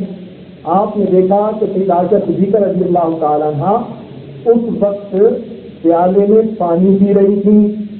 آپ مسکراتے چہرے کے ساتھ آئے اور دور سے فرمایا حمیرہ. نام تھا عائشہ صدیقہ مگر فرمایا حمیرہ. یہاں سے ایک مسئلہ نکلا کہ بیوی کا پیار کی وجہ سے کوئی ایسا نام رکھ لیا جائے جو بیوی کو بھی پسند ہو، خاوند کو بھی پسند ہو، تو یہ سنت ہے اور اس سے بیوی کو پیار کا میسج پہنچ جاتا ہے. تو نبی علیہ السلام نے فرمایا حمیرہ. پیار سے آپ ان کو حمیرہ کہا کرتے تھے. تو آپ نے فرمایا حمیرہ تم کچھ پانی میرے لیے بھی بچا دینا. اب جھوٹا پانی تو اگر نبی علیہ السلام کا ہوتا اور بیوی جیتی تو یہ سمجھتا تھا، لیکن اللہ کے محبوب کائنات کے لیے رحمت بن کر آئے، وہ رحمت للعالمین اپنی زوجہ سے فرماتے ہیں عائشہ تم اپنا کچھ پانی میرے لیے بچا دینا.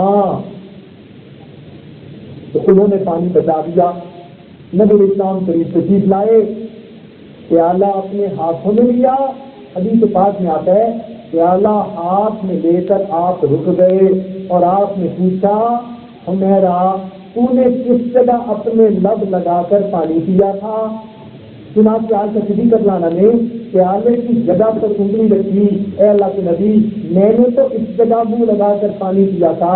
حدیث پاک میں آتا ہے نبی علیہ السلام نے پیالے کے رخ کو پھیرا اور اسی جگہ اپنے لب مبارک لگا کر آپ نے پانی نوش فرمایا. جب خامد بیوی کو ایسا پیار دے گا اس کا دماغ خراب ہے کہ وہ گھر آباد نہیں کرے گی.